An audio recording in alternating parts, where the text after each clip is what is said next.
Hey guys, welcome back to the channel. This is story about what if Naruto is abandoned by his team in Wave Part 1. Before I start, please do support for more amazing content and comments for Part 2. Do consider to subscribe my channel and share my video to your friends and check out the description as well. Let's start the video. Naruto was fuming as he entered a clearing in the forest of the Wave Country. His team had set upon this country for their first C-rank mission. They were tasked with guarding the drunken bride builder Tazuna.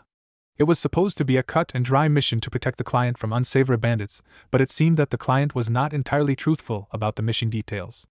A few hours into the mission, Team 7 encountered a team of Chunin-level missing nin known as the Demon Brothers. Although he would never say it out loud, Naruto froze upon the grisly scene of his sensei being ripped to shreds.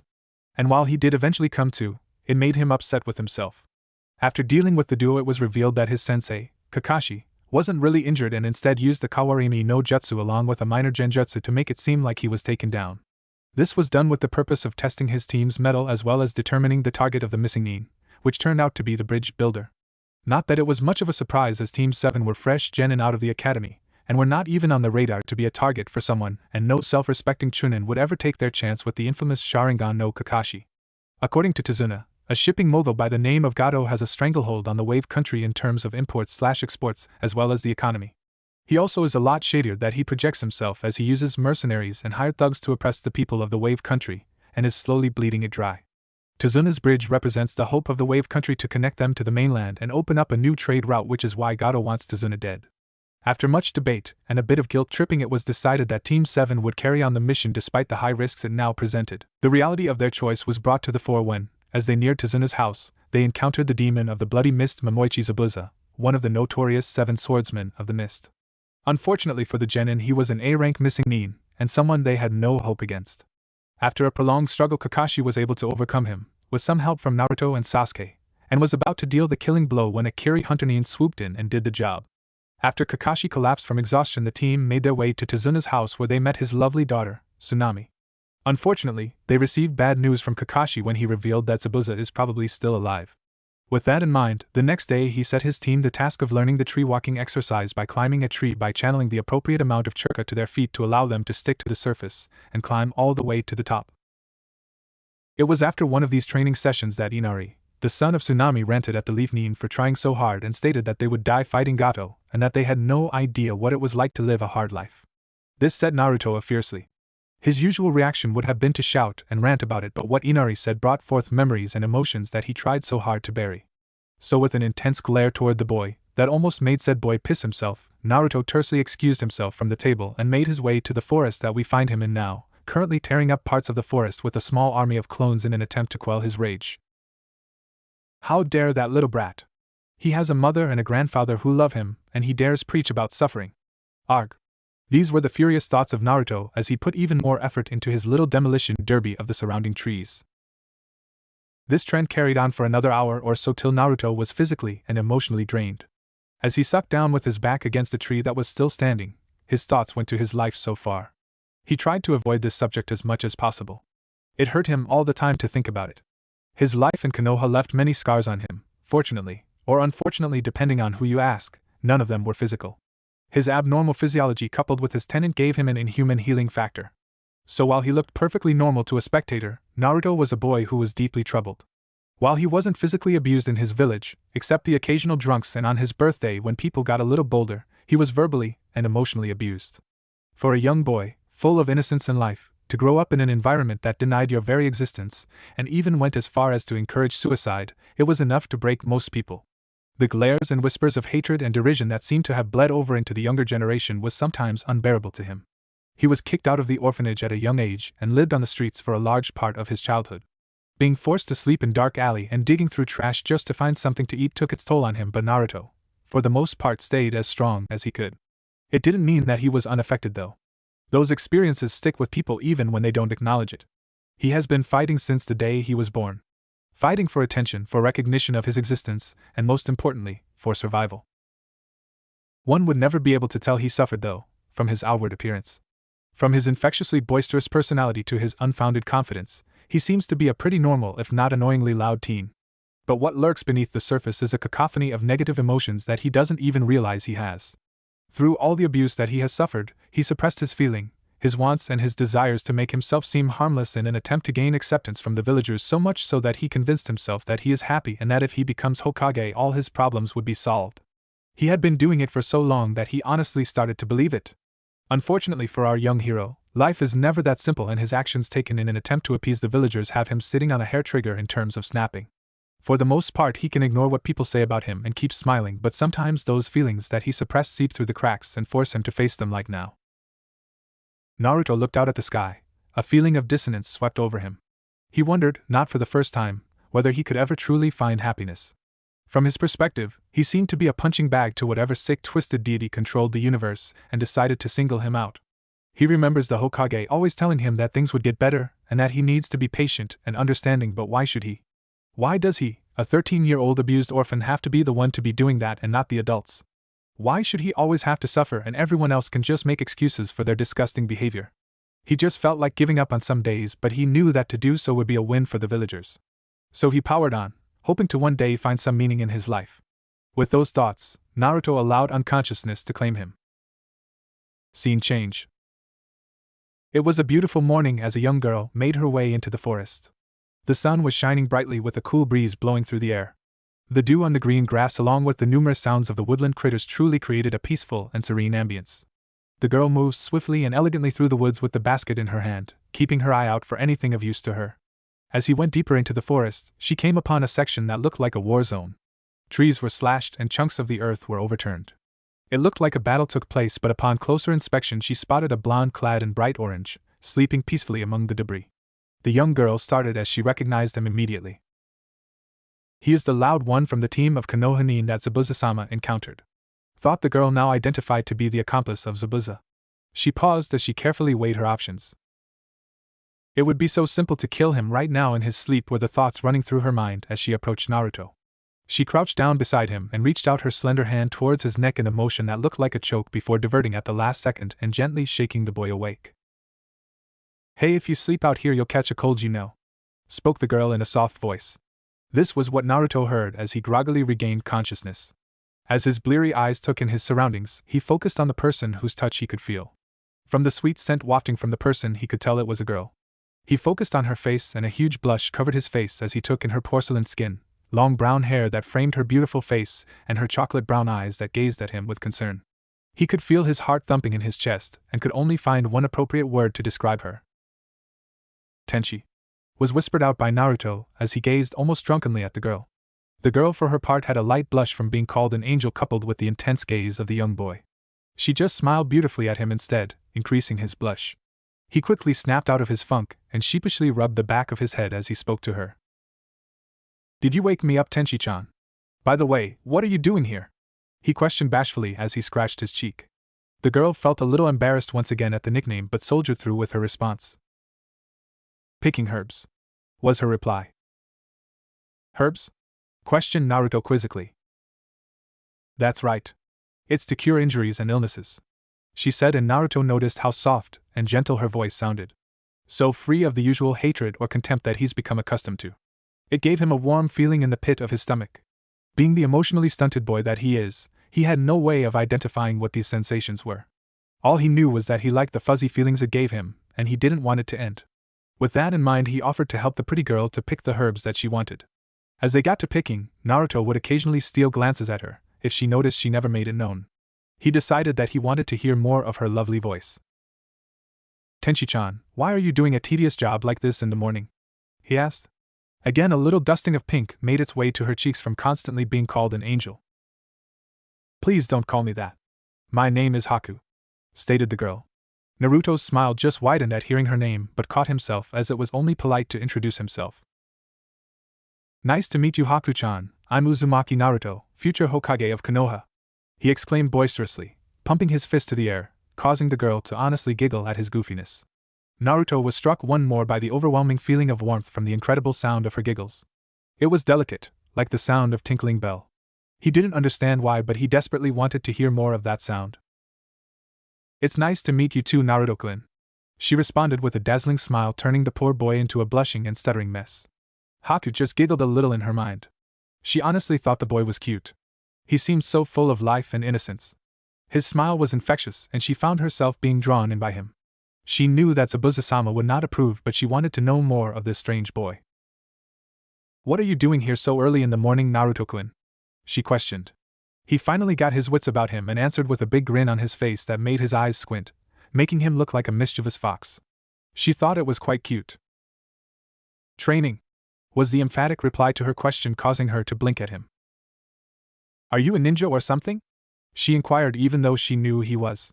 She felt a little guilty about deceiving him, but she didn't want to give herself away as yet.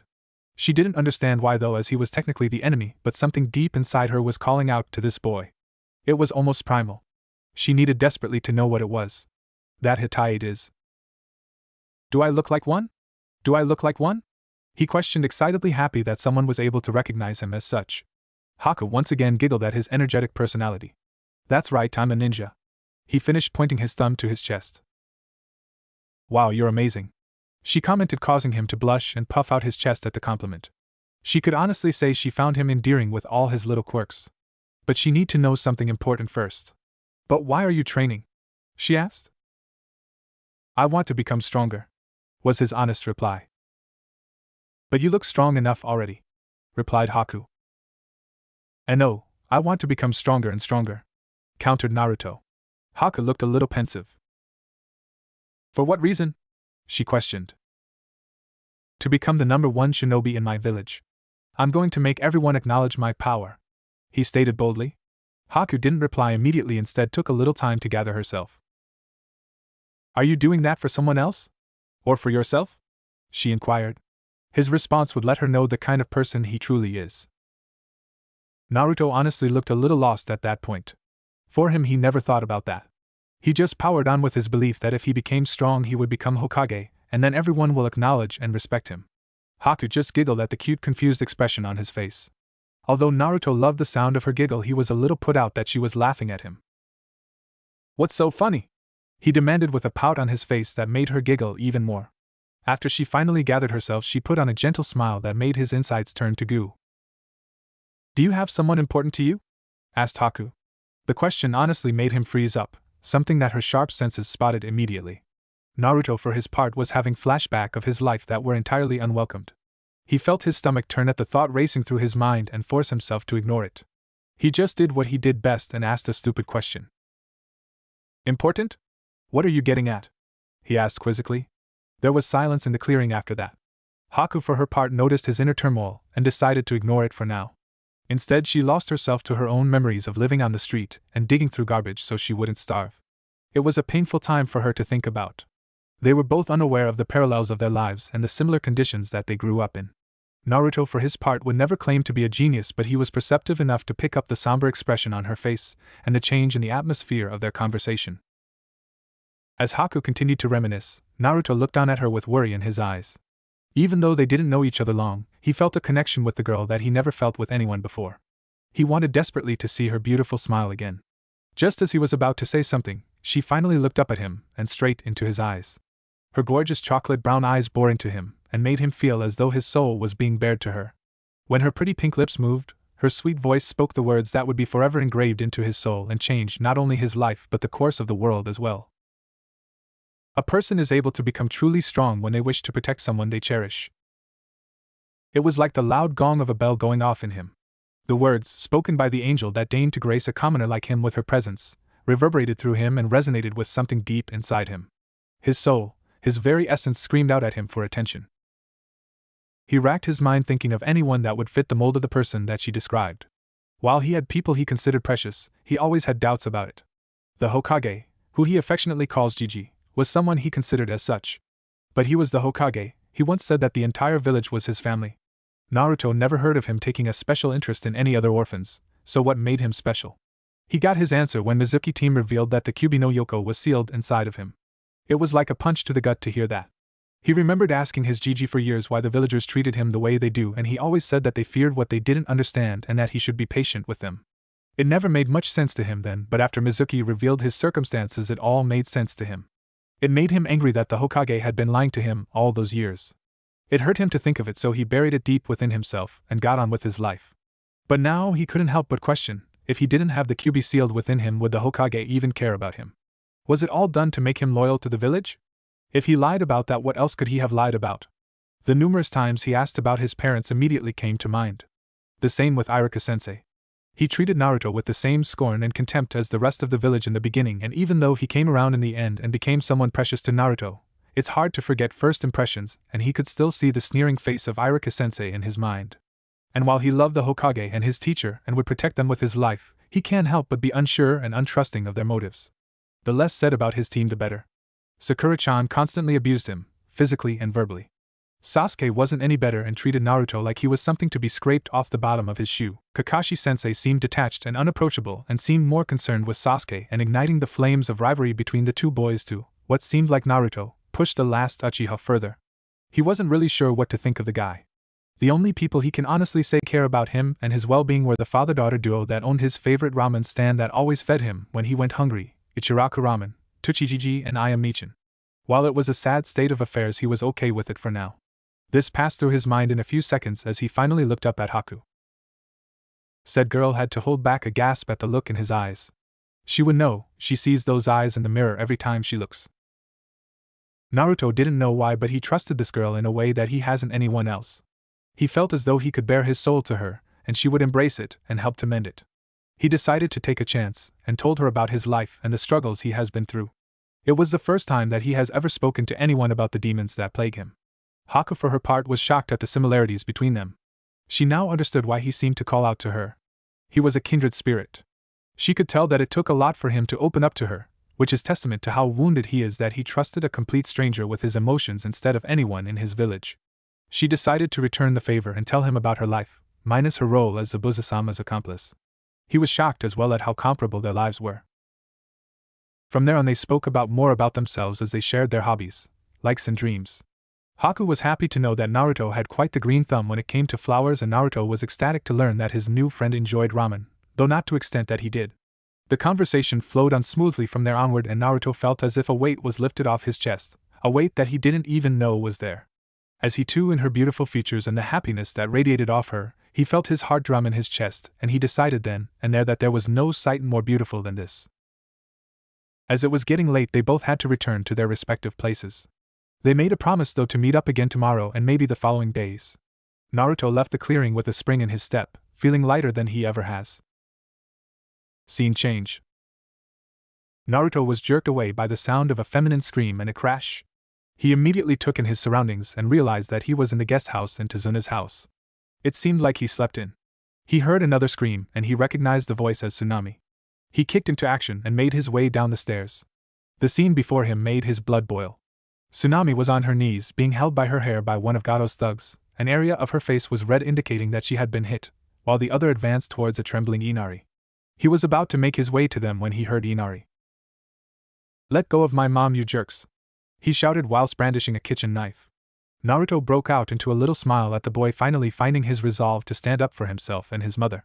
While the thugs laughed at him, Naruto created two clones and quickly used the Kawarimi no Jutsu to replace Tsunami and Inari with them and proceeded to beat the thugs into unconsciousness while the two looked on in awe. After rounding them up with some ninja wire and asking his clones to take them out in the woods, he turned to the residents of the house. He smiled at Inari.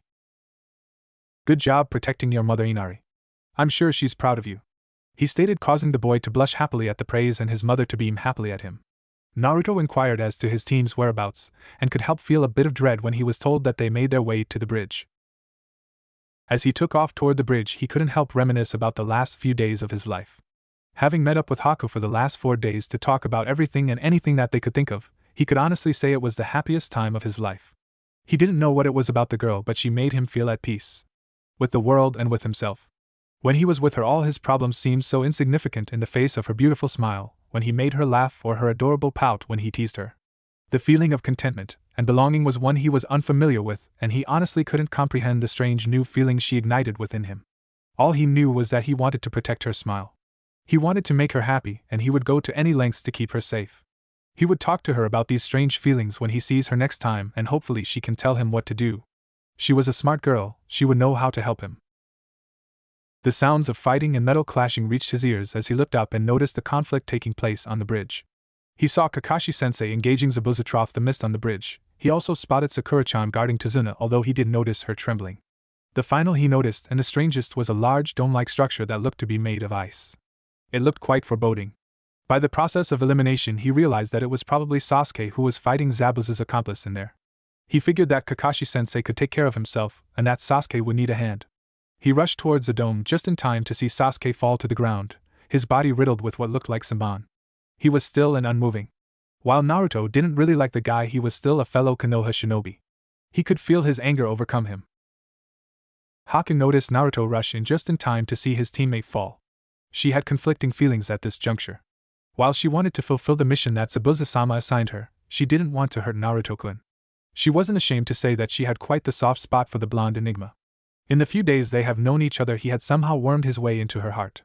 She knew that she would never be able to harden her heart enough to do what needs to be done. Was he a friend of yours? He fought well. He just wasn't strong enough. This is the way of the shinobi world, said Haku solemnly. She knew he was still alive as she didn't aim for any vital points, but she needed to keep up the charade. While this was going on, Naruto was thinking about the words Haku spoke to him in the forest when they first met. A person is able to become truly strong when they wish to protect someone they cherish.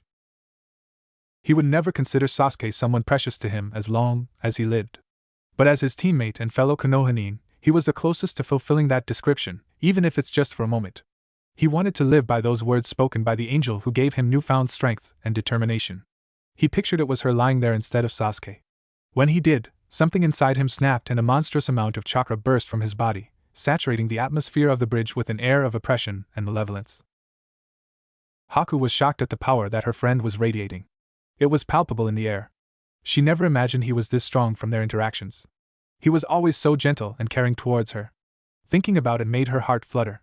Looking at him now, she couldn't help but smile. While she only knew him for a few days, she can say with confidence that she knows him well enough to know what he is thinking right now. He is probably repeating the words she spoke to him and trying to live up to them. That brought a warm smile to her face, knowing that her words brought out his inner strength. For a large part of her life, she viewed herself as a tool.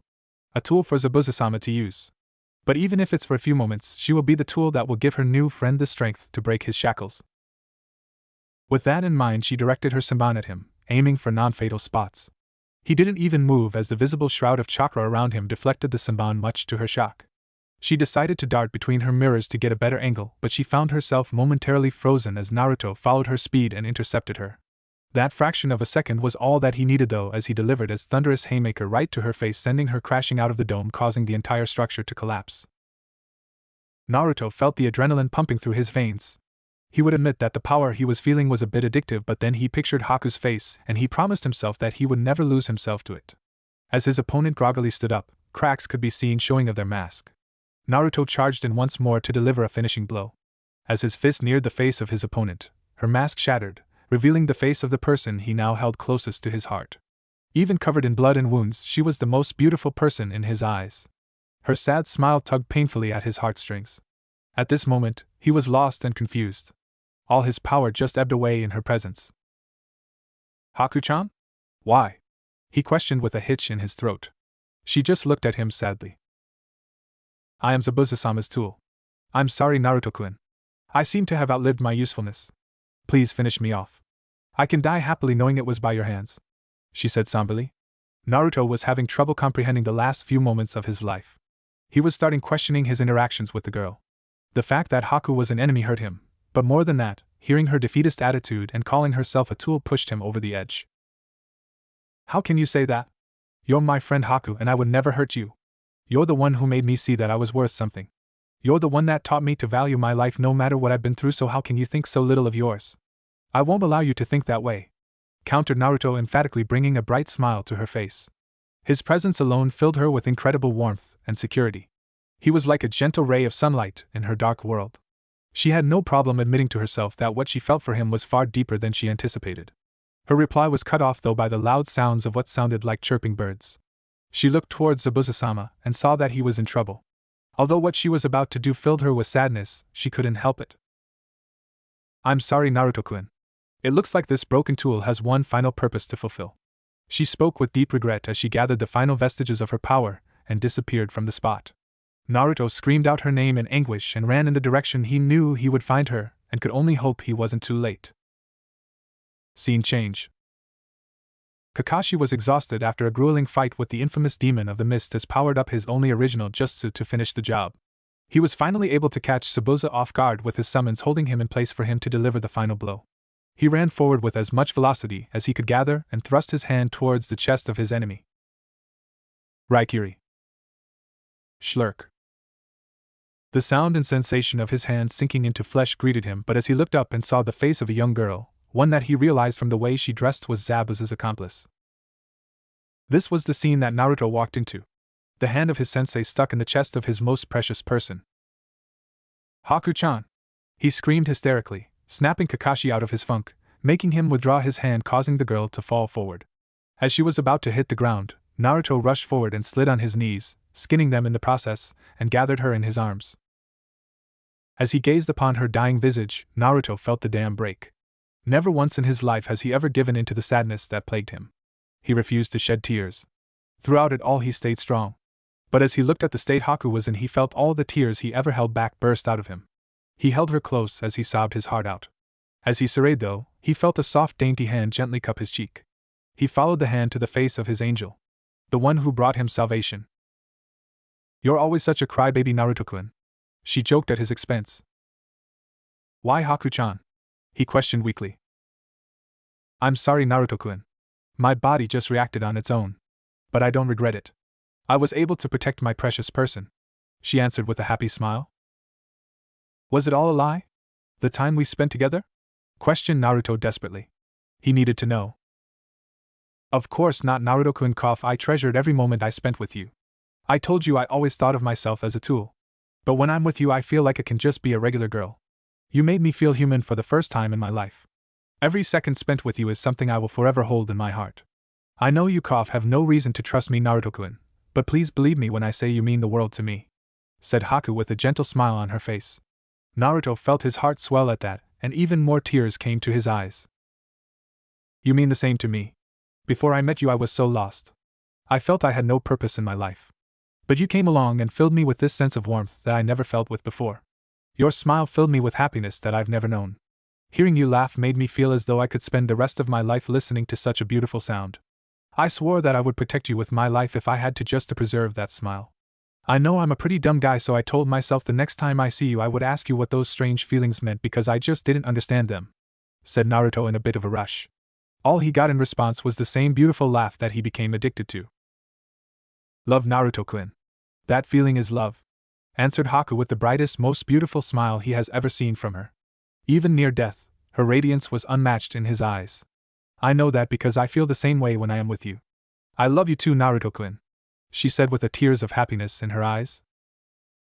Hearing those words broke through every psychological barrier he has ever set up in his life and pierced his very soul. The happiness he felt from that single statement made his entire life worth it. All the abuse was worth it if it meant hearing those magical words from this angel in his arms. It seemed as his entire life led to this one moment. He never knew he could feel this at peace with himself. He felt as though he could topple mountains with a punch and take on the gods themselves if it was for her sake. As he was stuck on cloud 9, an unwelcome sound brought his happiness crashing down. Cough, cough. Was the sound of Haku coughing up blood. Her breathing was getting shallower. Naruto started panicking. "Haku-chan, hang in there please," he pleaded. "I'm sorry, Naruto-kun, but I'm not going to make it," she said with a sad smile. "No! Don't say that! I know you can fight this. Please, you have to!" he cried. "Don't be sad, Naruto-kun. I'm happy that if I'm going to die it would be in the arms of the man I love. There is no better way to go for me," replied Haku with a content expression on her face. "No! Don't say that, Haku-chan. I still need you. You're the only one that loves me. I can't go back to the way things were. I can't go on without you, Haku-chan. Please, I'm begging you, please don't leave me," begged Naruto as he sobbed into her chest. It broke Haku's heart to see him like this. She too wished that she could spend the rest of her life with him. She could almost picture them living in a little house near the river with her taking care of their beautiful children, while her Naruto-kun went out fishing to bring home food. She pictured him as a goofy and over-affectionate dad that clung to their children, annoying them to no end. She pictured the beautiful moments that they would share as lovers. But she knew that it would never happen, and it broke her heart. Those images, no matter how fleeting, were ones she longed for, and she knew her beloved was the same. It brought tears to her eyes knowing the pain he would be in because of this. That's why she needed him to know. She needed him to make peace with what was about to happen. "Naruto-kun, I know. I know it hurts. I don't want to leave you either. I wanted to live with you. To start a family with you. To grow old with you. But I won't make it sob. I know it will hurt, but I also know that you are strong and that you will overcome this. I know in my heart that you will be somebody great in this world, Naruto-kun. I can feel it in my heart that my Naruto-kun will change this cursed world we live in someday. So please be strong for me. Don't close your heart off to others. I'm selfish in that I don't want you to ever forget me, but I also don't want you to be alone for the rest of your life. Promise me, Naruto-kun, as my dying wish. Promise me that you will find love again. Promise me, pleaded Haku. Naruto felt even more pain at the thought of forgetting his angel. He didn't know if he could do as she asked, but there isn't anything in this world he wouldn't do for her. With a wry chuckle, he responded to her. You aren't fair, Haku-chan. You know I would never deny you anything. His response made her giggle. The giggle that he loved so much. He just took this time to gaze at her beautiful face, engraving every feature of hers into his mind and his soul. Her hand weakly came up to cup his cheek as he looked into her gorgeous brown eyes that drew him in. She smiled softly. Can be selfish once more and ask for one more request? She asked weakly. He put his hand over the one that cupped his face and kissed it gently, feeling his emotions overwhelm him. Anything for you, Haku-chan, he replied, causing her eyes to shine with happiness. Can you please take my first and my last kiss? Pleaded Haku, causing his eyes to widen before he looked at her tenderly. Even though he could feel himself breaking, he needed to stay strong for her. He simply nodded his head, causing her eyes to sparkle with happiness. He gently cupped her face as she did the same to him. As they drew closer, they could feel their hearts beating as one. Everything in the world seemed insignificant to them in this moment. Only the presence of the one they loved mattered in this moment. As her soulful eyes looked up at him with all the love she could muster, she said the words that set his heart aflame once more. I love you, Naruto-kun, she said tenderly, her face filled with love and contentment. I love you too, Tenshi-chan, replied Naruto with a smile as he felt her soft pink lips connect with his. His world exploded into color from the simple act. The dull world that he lived in was suddenly filled with vibrant colors, brought forth from the angel that saved him from himself. It was a bittersweet moment to him, knowing that he might never experience this happiness again. The happiness of sharing your heart fully with one who loves you just the same. As the tears fell from his eyes and he lost himself in the sensations of his first kiss, he felt the hand Haku was cupping his face with fall limply. He could no longer feel her gentle breath on his lips and her body was completely still. As realization finally sank in, the pain he felt in that moment was unbearable. All that could be heard from the now silent bridge was the anguished wail of a heartbroken young boy. The scene on the bridge was one that tugged at the heartstrings of even the most hardened shinobi. As Naruto sobbed painfully whilst clutching onto the cooling corpse of the only person to ever show him love and affection, the two veteran shinobi looked on helplessly. Kakashi, for his part, was extremely confused. From what he could gather, Naruto seemed to have some kind of relationship with Zabuza's accomplice. He was unsure how that happened, but from the reaction of his student, he can tell it meant more than anything to him. He was having flashbacks to a similar event from his part when his teammate, Noara Rin, did something similar in terms of intercepting his Raikiri to take a death blow.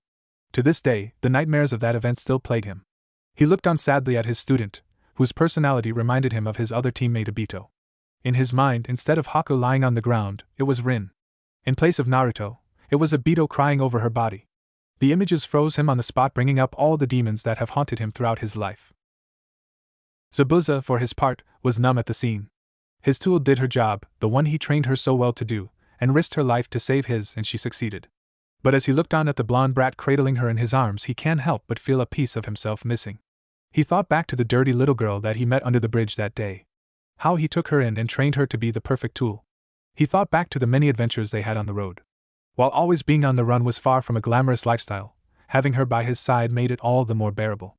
The warm smile she would use when she welcomed him home made him feel comfort that he never thought he would. He's never had any children, but he couldn't help but wonder if that was what it was like to have a daughter. It was a bittersweet thought for him, as it was too late now to tell the girl what he should have a long time ago. Maybe if he did, she wouldn't have done what she did and would still be alive instead of taking a killing blow for him. He knew he was going to die anyway, though. He lost far too much blood. All Haku did was give him a little more time. He could feel his eyes getting a little moist from thoughts of how it seemed his adopted daughter died in vain. The somber atmosphere on the bridge was interrupted by the unwelcome sound of clapping and snickers. "Ooh, looks like you're getting your ass kicked. How disappointing, Zabuza," came the obnoxious nasally voice of a short man standing at the end of the bridge surrounded by numerous thugs.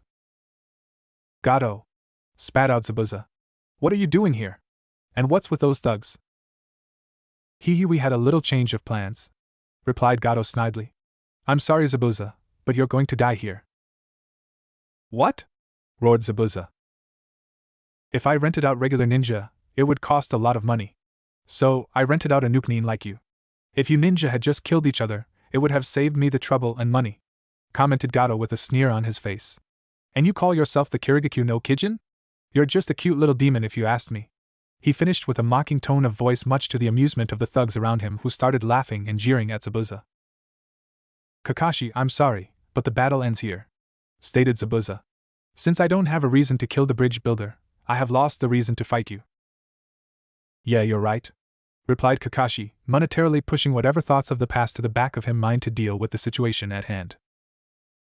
That's right, I owe that little bitch of yours a favor, for breaking my hand like this. But it seems like she's already dead. That's too bad, she would have made a nice gift for my men to play around with. I'm sure they could have broken her to make an obedient little house pet, commented Gato with a lecherous tone of voice. The reactions from those present ranged from the tightening of Kakashi's eyes to Zabuza gritting his teeth in anger. Gato was about to open his mouth to make another snide comment, before he froze in his tracks.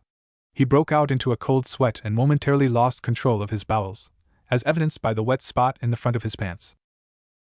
An unholy amount of killer intent flooded the bridge. Rage, hatred, violence. These were some of the emotions intensely permeating the atmosphere. Kakashi knew the sensation well enough from 13 years ago, when the Kyuubi rampaged in Konoha. But for some reason this time it felt more concentrated, more potent. It honestly made him tremble. He knew exactly where it was coming from though, as he looked to his student who was still cradling the body of Haku. Blood-red chakra was swirling dangerously around his body. Kakashi could only hope that the seal held up. Zabuza, for his part, was caught between being impressed to trembling in his boots. He was no stranger to killing intent, but the intent waving off the blonde brat was chilling. He could feel his body freeze up and the hairs on his neck stand on end. It felt like the Shinigami had come to claim his soul. He could feel the stroke of death run up his spine. Gato's subordinates were faring even worse. As untrained thugs, they were never exposed to intent like this, as such they had no way to deal with it. Their breaths caught in their throats, their knees trembled, and they were having visions of the gruesome kinds of death they will suffer at Naruto's hands. It was too much for some of them who couldn't handle it, and they collapsed, foaming at the mouth. Naruto, for the first time in his life, let go. All the pain, all the hatred, the desire to cause bodily harm. All the negative emotions he suppressed his whole life came crashing through his very being. And it was all directed at the source of the problems in this country. If it wasn't for this greedy fucker, his beloved Haku-chan might still be breathing. It was a bit of a stretch to think that, but with the state his mind was in, Naruto didn't really give a fuck. The only person to ever show him love and grant his a small measure of happiness in his hellish life was robbed from him.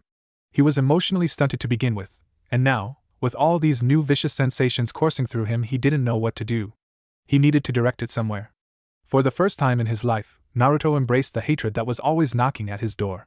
He embraced the pain, the insanity, the agony, and welcomed them with open arms. He wanted to slaughter these fucking animals. But he also thought of the love that he experienced, the happiness that Haku-chan granted him. The feeling of peace and serenity. He was so confused. All these conflicting emotions, some of them didn't even feel like his own, running through him, and he didn't know what to do. Naruto didn't know it, but for a few moments the blood-red chakra cloak that surrounded his body flickered, turning a golden orange for a few moments. This went unnoticed by everyone on the bridge. But deep within the mind of Naruto, a large blood-red eye with a vertical slit iris snapped open before a fanged grin broke out on a large maw. Oigaki. Throw me a kunai, called out Zabuza to Naruto, who paused momentarily to look up. Zabuza looked at his anguish-filled eyes and flinched a little, knowing those eyes reflected his own inner feelings, but he had to keep it contained for now. Naruto, even though conflicted, did as asked, as he knew the man had no reason to fight them anymore. Plus, he was Haku's precious person. I know you want to go wild, but I suggest you don't move from that spot.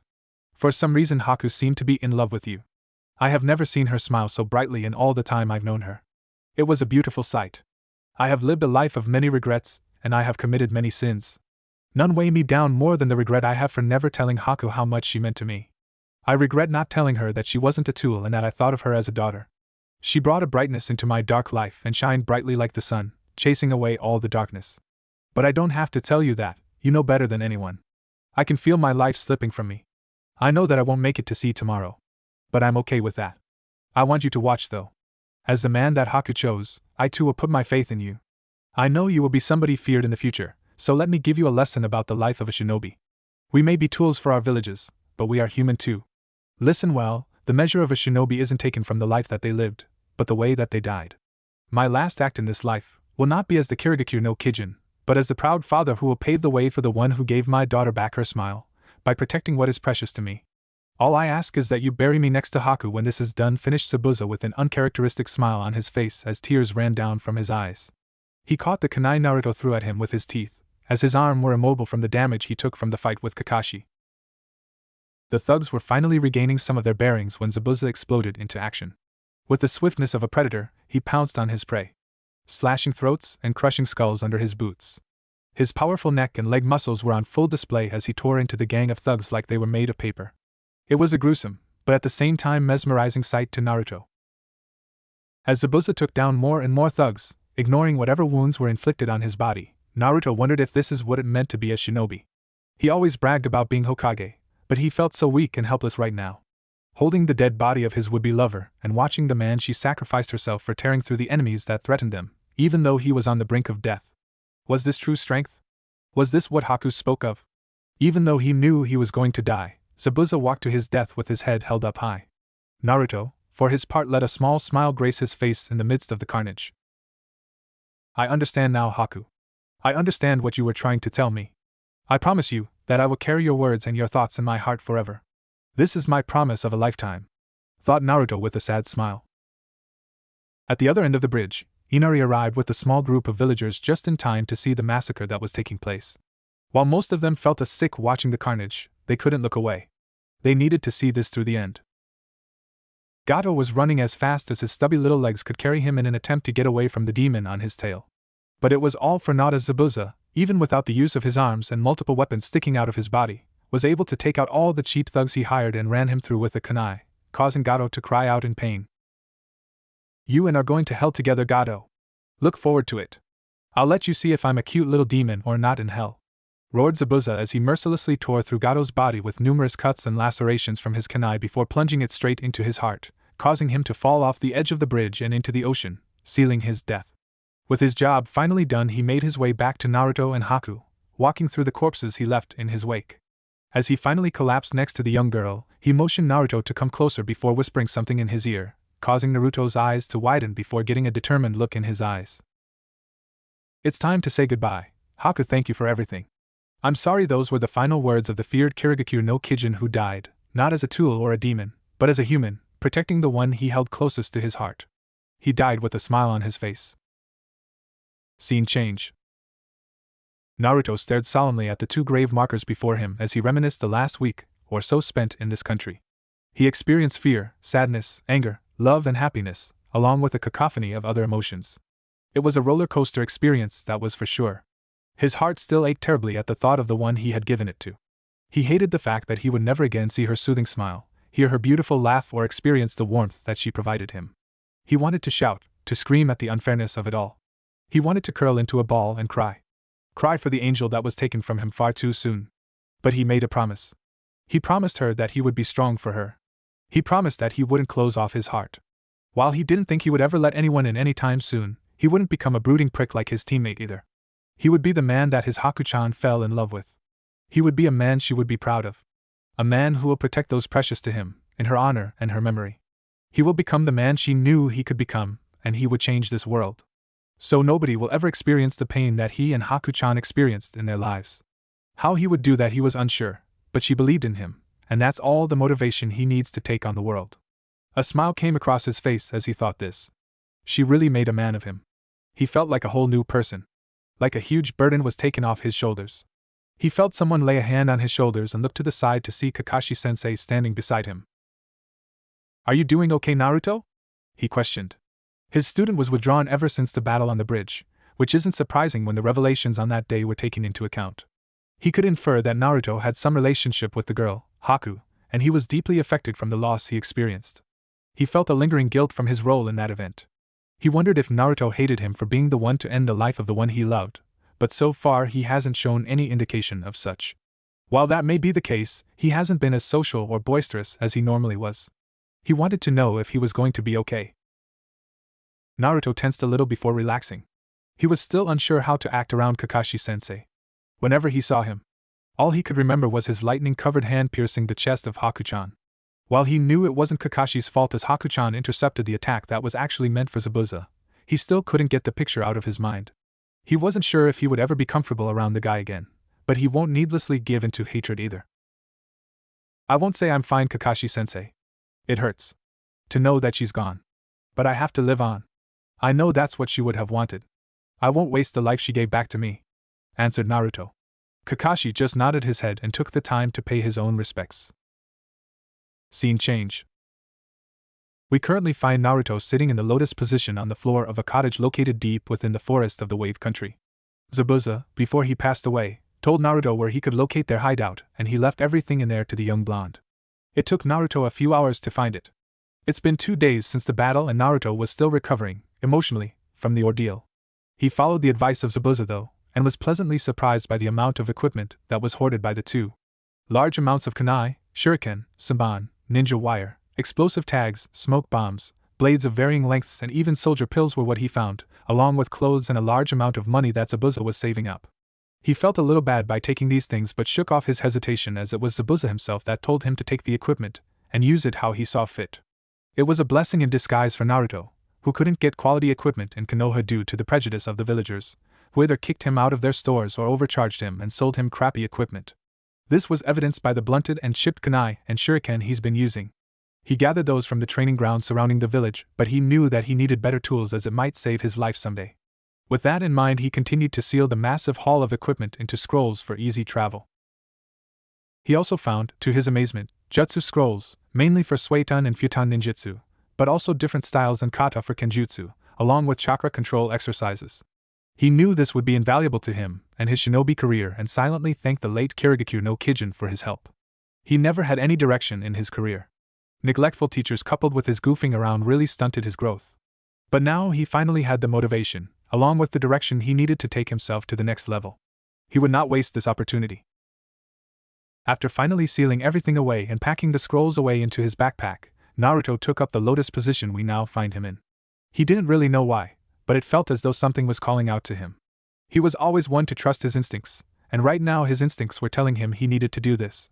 He was aware something had changed within him. Ever since the events of the bridge, he noticed that he could sense the people around him. It happened on the bridge as well, when he was hit by a multitude of different negative emotions. He didn't understand it then, but over the last few days, he instinctively could tell when the people around him were feeling any negative kind of emotions. He wondered if this was a bloodline or something, but he never told anyone about it. He was still uncomfortable around Kakashi, and he felt a bit alone right now. So he decided he would keep his strange new ability to himself. He sat there meditating for what felt like hours. He didn't know how much time had passed, but he knew he needed to keep it up.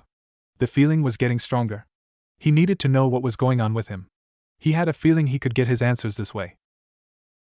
The silence around him was interrupted by what sounded like water dripping. His eyes snapped open as he found himself no longer in the cottage that he knew he was sitting in a few seconds ago. He now found himself in a dimly lit hallway with what looked like numerous pipes running along the wall, deeper into the hallway. There was water on the floor, and as he got to his feet he noticed that the water reached just above his ankles. All in all, it was quite an eerie place to be in, not to mention depressing. He could feel something primal further down the hall, the same thing that seemed to be calling out to him.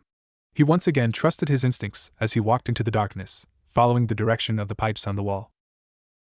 After walking for what felt like ages, he finally saw a little light at the end of the tunnel.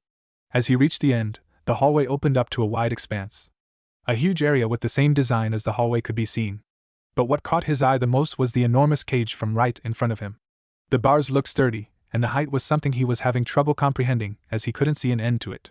In the middle of the gate was a piece of paper with what looked like the kanji for Seo written on it. Try as he might, he could not see anything other than darkness within the cage. All in all, it was quite the oppressive and intimidating place. The power that was pulsing in the air also made the hairs on the back of his neck stand on end. As he contemplated the meaning of his surroundings, his eye caught a slight movement inside the structure. Before he could question it, two blood-red eyes snapped open and started directly into his. He started slightly from shock at the action. His heart started beating a mile a minute as more of whatever was behind the cage came into view. The creature stood tall. He could make a rough estimate that it stood close to 50 feet tall. It had luscious crimson fur that honestly made him want to run his hands through it. Its hands were sharp, menacing claws that looked as though it could tear him to shreds without effort.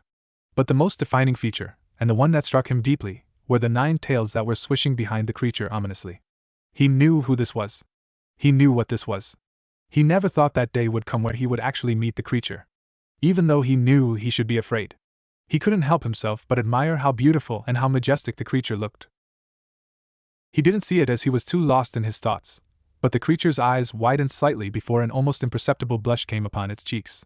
It quickly regained its bearings though and decided to get on with why it called the boy in here. So my jailer has finally decided to grace me with his presence. I'm honored, said the creature with a snarky tone of voice that was dripping heavily with sarcasm. The voice was deep and reverberated throughout the room. It jolted Naruto out of his contemplations as he fixed his gaze upon the creature that was the bane of Konoha. Kyubi, he whispered. He was unsure of what to do or say in this situation. It's not every day you come face to face with a 50-fucking-foot tall demon fox that could squash you like a bug if it wanted to. He really wanted to freak the fuck out right now. To scream in fear and shout obscenities. That's what the old him would have done. But in his mind, Haku-chan would be disappointed if he did something like that. He was a new man now though, she made him see the world as more than just black and white. He vowed never to judge a book by its cover. He would keep try to his cool, on the outside at least, and try to figure out what's going on before he starts tripping balls. Oh, you recognized me. How flattering. You are smarter than I thought you would be. Note, I meant that sarcastically, as I have 9 huge tails floating behind me. I'm sure a brain-dead monkey would know who I am. Mocked the now identified Kyubi, much to the annoyance of Naruto. He wanted to keep his cool, but this motherfucker was making it really hard. Do you want a cookie for your amazing deduction? It ridiculed even further. Naruto felt his patience snap. He was never one to take things lying down. Fuck you! You overgrown rabbit! Shot Naruto.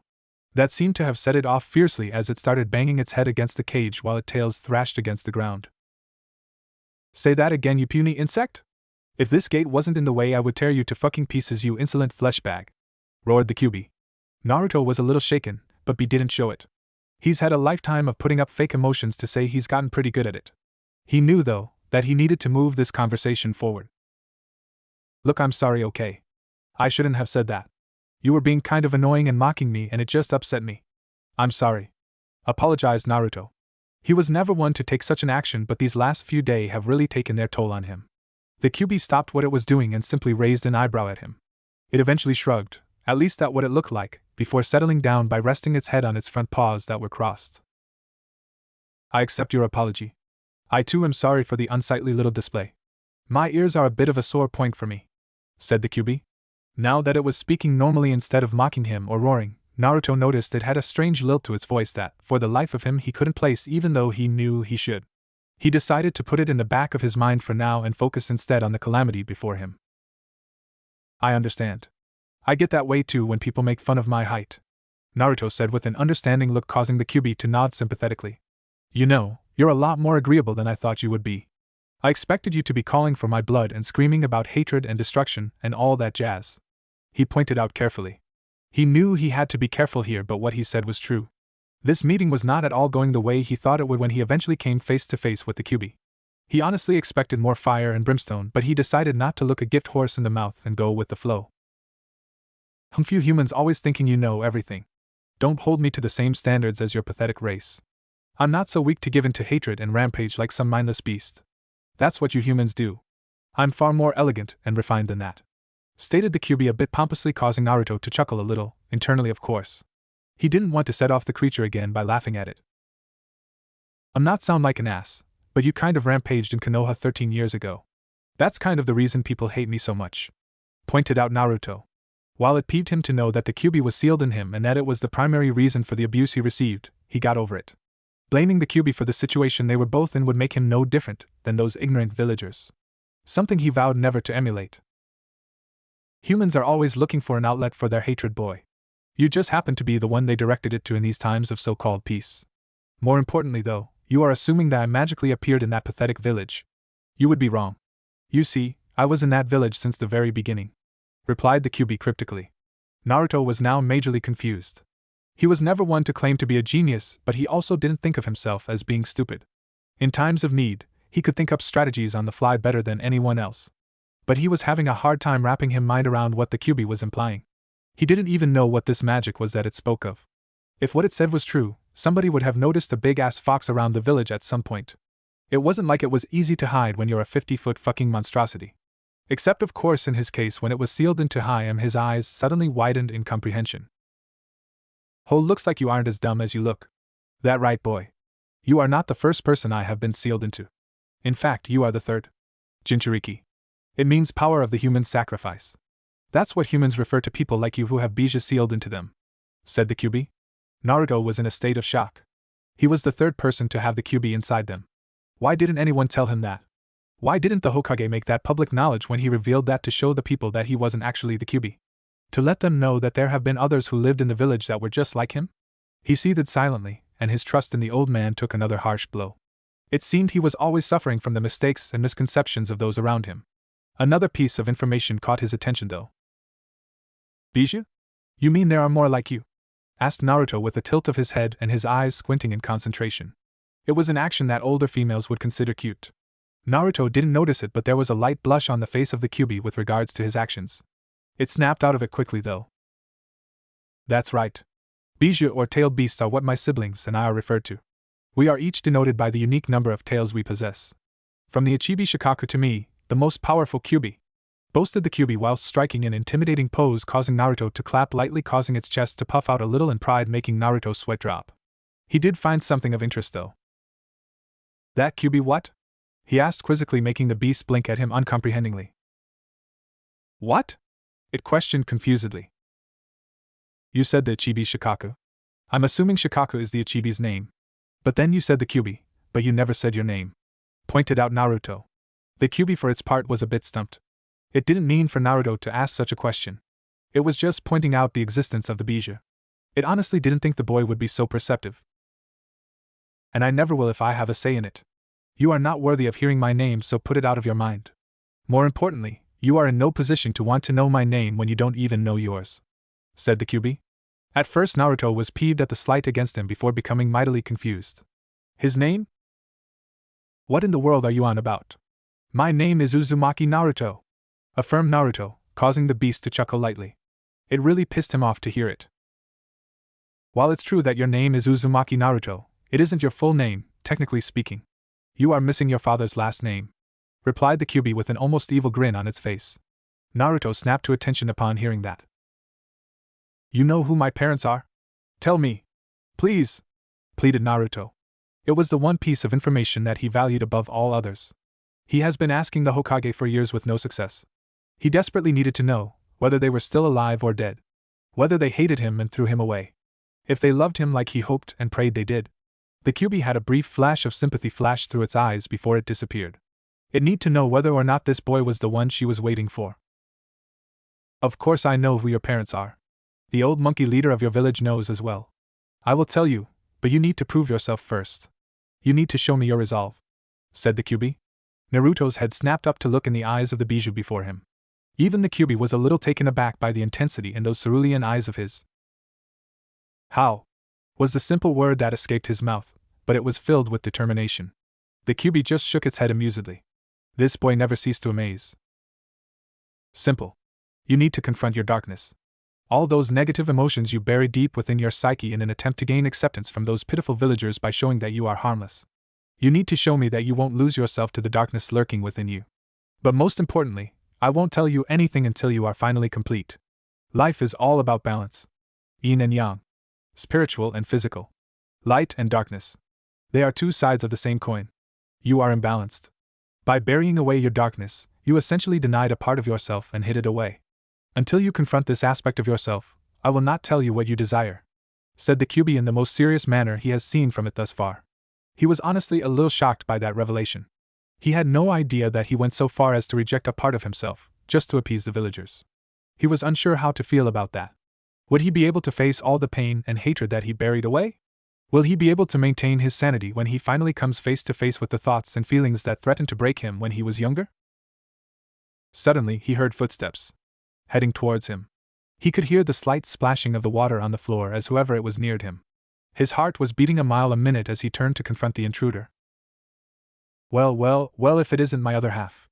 Finally deciding to come pay little old me a visit," spoke a voice that was so similar to his, but with a more guttural quality to it.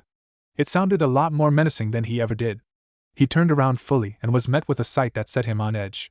The person who spoke to him was an exact replica of himself. With one striking difference. The eyes. While his were a clear cerulean, something that Haku-chan complimented him on, the replica had eyes that were blood red, with sclera that was pitch black that were twisted in hatred and contempt. All in all, it was a bone-chilling look to see on his face. "Why?" he blabbered. "Those damn villagers, all they've done up until now was shun us. Abuse us." The replica seethed vehemently. "Who are you?" questioned Naruto carefully. The replica just sneered at him. "Can't you tell just by looking?" "I'm you," answered the replica. "Huh! I don't recall making any shadow clones," protested Naruto. "I am your true self. The true self that lives inside your heart," replied the replica. Naruto was in a state of shock and denial as the implications started to hit him. "I didn't think the Kyuubi could bring me to the surface like this. I am the true you. The real you," stated the replica. "The real me?" whispered Naruto with a feeling of dread pooling in his stomach. "Yeah, I'm your precious hatred, your dark self," thundered the now identified Yami Naruto. "You," spoke Naruto in a daze as he gazed upon the culmination of his years of self-suppression. "That's right, I'm the true you. I won't let you drive me out, poser," stated Yami Naruto emphatically. "So that's how it is," answered Naruto. There was a moment of tense silence before Yami Naruto exploded into action, catching Naruto by surprise with a fierce left hook. Even whilst experiencing the pain, he noticed the technique and form of his dark self were far more refined than his. He recovered quickly before sending a haymaker of his own at Yami that he blocked before Naruto had butted him to break the stalemate. As they separated, Naruto's thoughts were running a mile a minute. "I don't want to fight him. I've had enough of that these past few days. But it seems like he doesn't want to talk this out. I have to find some way to defeat him," thought Naruto. "You will never defeat me," stated Yami Naruto, causing Naruto's eyes to widen in shock. It was almost as if he was reading his mind. Yami Naruto once again charged him with a flurry of kicks and punches. Most of them were blocked by Naruto, but he still took a lot of damage. He was putting up minimal resistance as he continued to take a heavy beating. He didn't want to fight. He was already messed up enough. What use would it be to be at war with yourself? His mind drifted back to the days he spent with Haku-chan. Flashback. "Is it wrong, Haku-chan? To feel hatred for the people who've hurt me? Is it wrong to want to hurt them in return? Will you think any less of me?" questioned Naruto as his head lay in the lap of Haku. They were in the clearing where they first met 2 days ago. Naruto had a solemn look on his face, with hints of fear as he asked his companion this question. Haku, on the other hand, had that gentle smile of her face that caused his heart to flutter in joy. "Never, Naruto-kun. I could never think less of you. It's not wrong to feel these emotions. Everyone feels them at some point, myself included. It's a part of life. What's important is that while it's okay to feel them, one must never give in to them. You have to accept that part of yourself. Denying it will only compound the feeling. But you should never let hate overcome you. That's why I think it's important to fill yourself with love, to counter the hate," answered Haku with a beautiful smile on her face that made Naruto break out into one of his own. Flashback end. Naruto smiled gently to himself as he recalled his angel and the words she spoke to him. It was almost prophetic when you consider the situation that he is in. He could feel himself being filled with energy. He didn't understand fully when she said those words to him, as he had no understanding of love at that point, but now he understood. Yami Naruto, for his part, was irked. His counterpart was not fighting back at all. And now he had this happy smile on his face. "What are you smiling about? Do you think this is a joke?" thundered Yami Naruto. "No, I don't think it's a joke," answered Naruto with the same smile on his face. "Then stop smiling. I hate that smile. It's the same smile that you used to cover up the pain those worthless villagers inflicted on us. You might have forgotten, but I haven't. You seem to have forgotten that for 13 years they treated us like shit. They knew we weren't the Kyuubi. They knew we were just a container, but they still scorned us. They taught their children to do the same. Even though they knew this, they still treated us like trash. No, they treated us lower than trash. They treated us like some lower life form that didn't even deserve existence. We were denied the ability to pursue our own happiness. Apparently that was too good for us. And all you do is smile and say you will protect those same monsters who denied us for so long," screamed Yami Naruto. The pain in his words were something that struck a chord with Naruto. These were his feelings. His thoughts. Ever since he was younger, he had an aversion to thinking. If he thought too deeply, he would question why people hated him, knowing he would never get the answer. He would question why he was the only one who wasn't allowed to be happy or have friends when he knew the answer would be too painful to bear. So he suppressed the need to think too deeply, hoping to avoid causing himself too much pain. He smiled sadly at his dark counterpart. It's true. I used this smile to cover up the pain that we experienced. I don't regret it though. I know that if I didn't, the pain, the loneliness, and the hatred we felt would have broken us. You are right about those villagers though. I see that now. But it won't change much. I will still smile through it, answered Naruto. It caused Yami Naruto to explode in anger at hearing his answer. How can you say that? They've always deceived us. They made up random rules to shun us. Do you not remember the pain? It was almost unbearable. I'm the only one that understands you, shouted Yami as he charged Naruto. Tears were running down both of their eyes as they relived the pain and loneliness of their childhood. They both understood each other far better than anyone else. As Yami got close to Naruto, he cocked his fist back to deliver a punch but never completed it as Naruto held him in a strong embrace, filled with love and acceptance. How can you accept them? Yami whispered painfully. Naruto just smiled through the tears. You seem to have misunderstood me. I know how the villagers treated us, and for so long I yearned for their attention, for their acknowledgement. Even going so far as to pull pranks and wear this bright orange jumpsuit, although it's all they would sell to me, just to gain attention. Even if it wasn't positive. I didn't care, as long as they were looking at me. I even neglected my shinobi training, being the dead last, the dobe, because I was too busy trying to get their attention. Even though I now know it was in vain. You don't have to worry though. I finally understand. I know that I can no longer run from all that which I buried within me. I can no longer push you away and hope they will accept me. Because I already found someone to accept me. My existence was finally acknowledged by someone. She accepted me, faults and all, and returned it with unconditional love. The opinions and acceptance of the villagers are a shallow consolation prize now. We hit the jackpot, when an angel, so pure and filled with love, gave us what we've craved all our life. From this day forth, I promise you, no longer will I smile just to hide the pain. I will smile knowing that wherever she is looking down at me and happy knowing that I will be free to be who I am because her love gave me the strength to. The acknowledgement of the villagers no longer matter. If they want to hate us, let them. But I won't give in to my hatred, that would make me no better than them. I will stand strong, and I will persevere. I will protect the village, not for the villagers, but because it's our home. It's where Tsuchijiji and I am Nichin are, the same people who fed us when we were starving. It's where Iruka-sensei is, the first teacher to help us and the one who allowed us to become shinobi. It's where Gigi is, even though he lied to us, he still is the closest thing to family we have. We will become strong to protect those few precious people that we have, but most importantly, we will become strong to fulfill the dream of Haku-chan, to ensure that none else suffer as we have. To end this cycle of hatred and violence. Don't worry any longer. You don't have to be alone anymore. I accept you. Spoke Naruto with understanding and sincerity as they both cried, caught up in their memories. Yami Naruto just nodded, with a content smile on his face. Suddenly they both started glowing. They didn't move though, and they accepted what was happening with happy smiles on their faces. The light coalesced into one point between them, and shone even brighter, causing the Kyuubi, who was watching with interest, to turn away. When the light finally died down, there was only a single Naruto left standing. As he stood, his posture was straighter, more refined compared to the way he used to slouch before.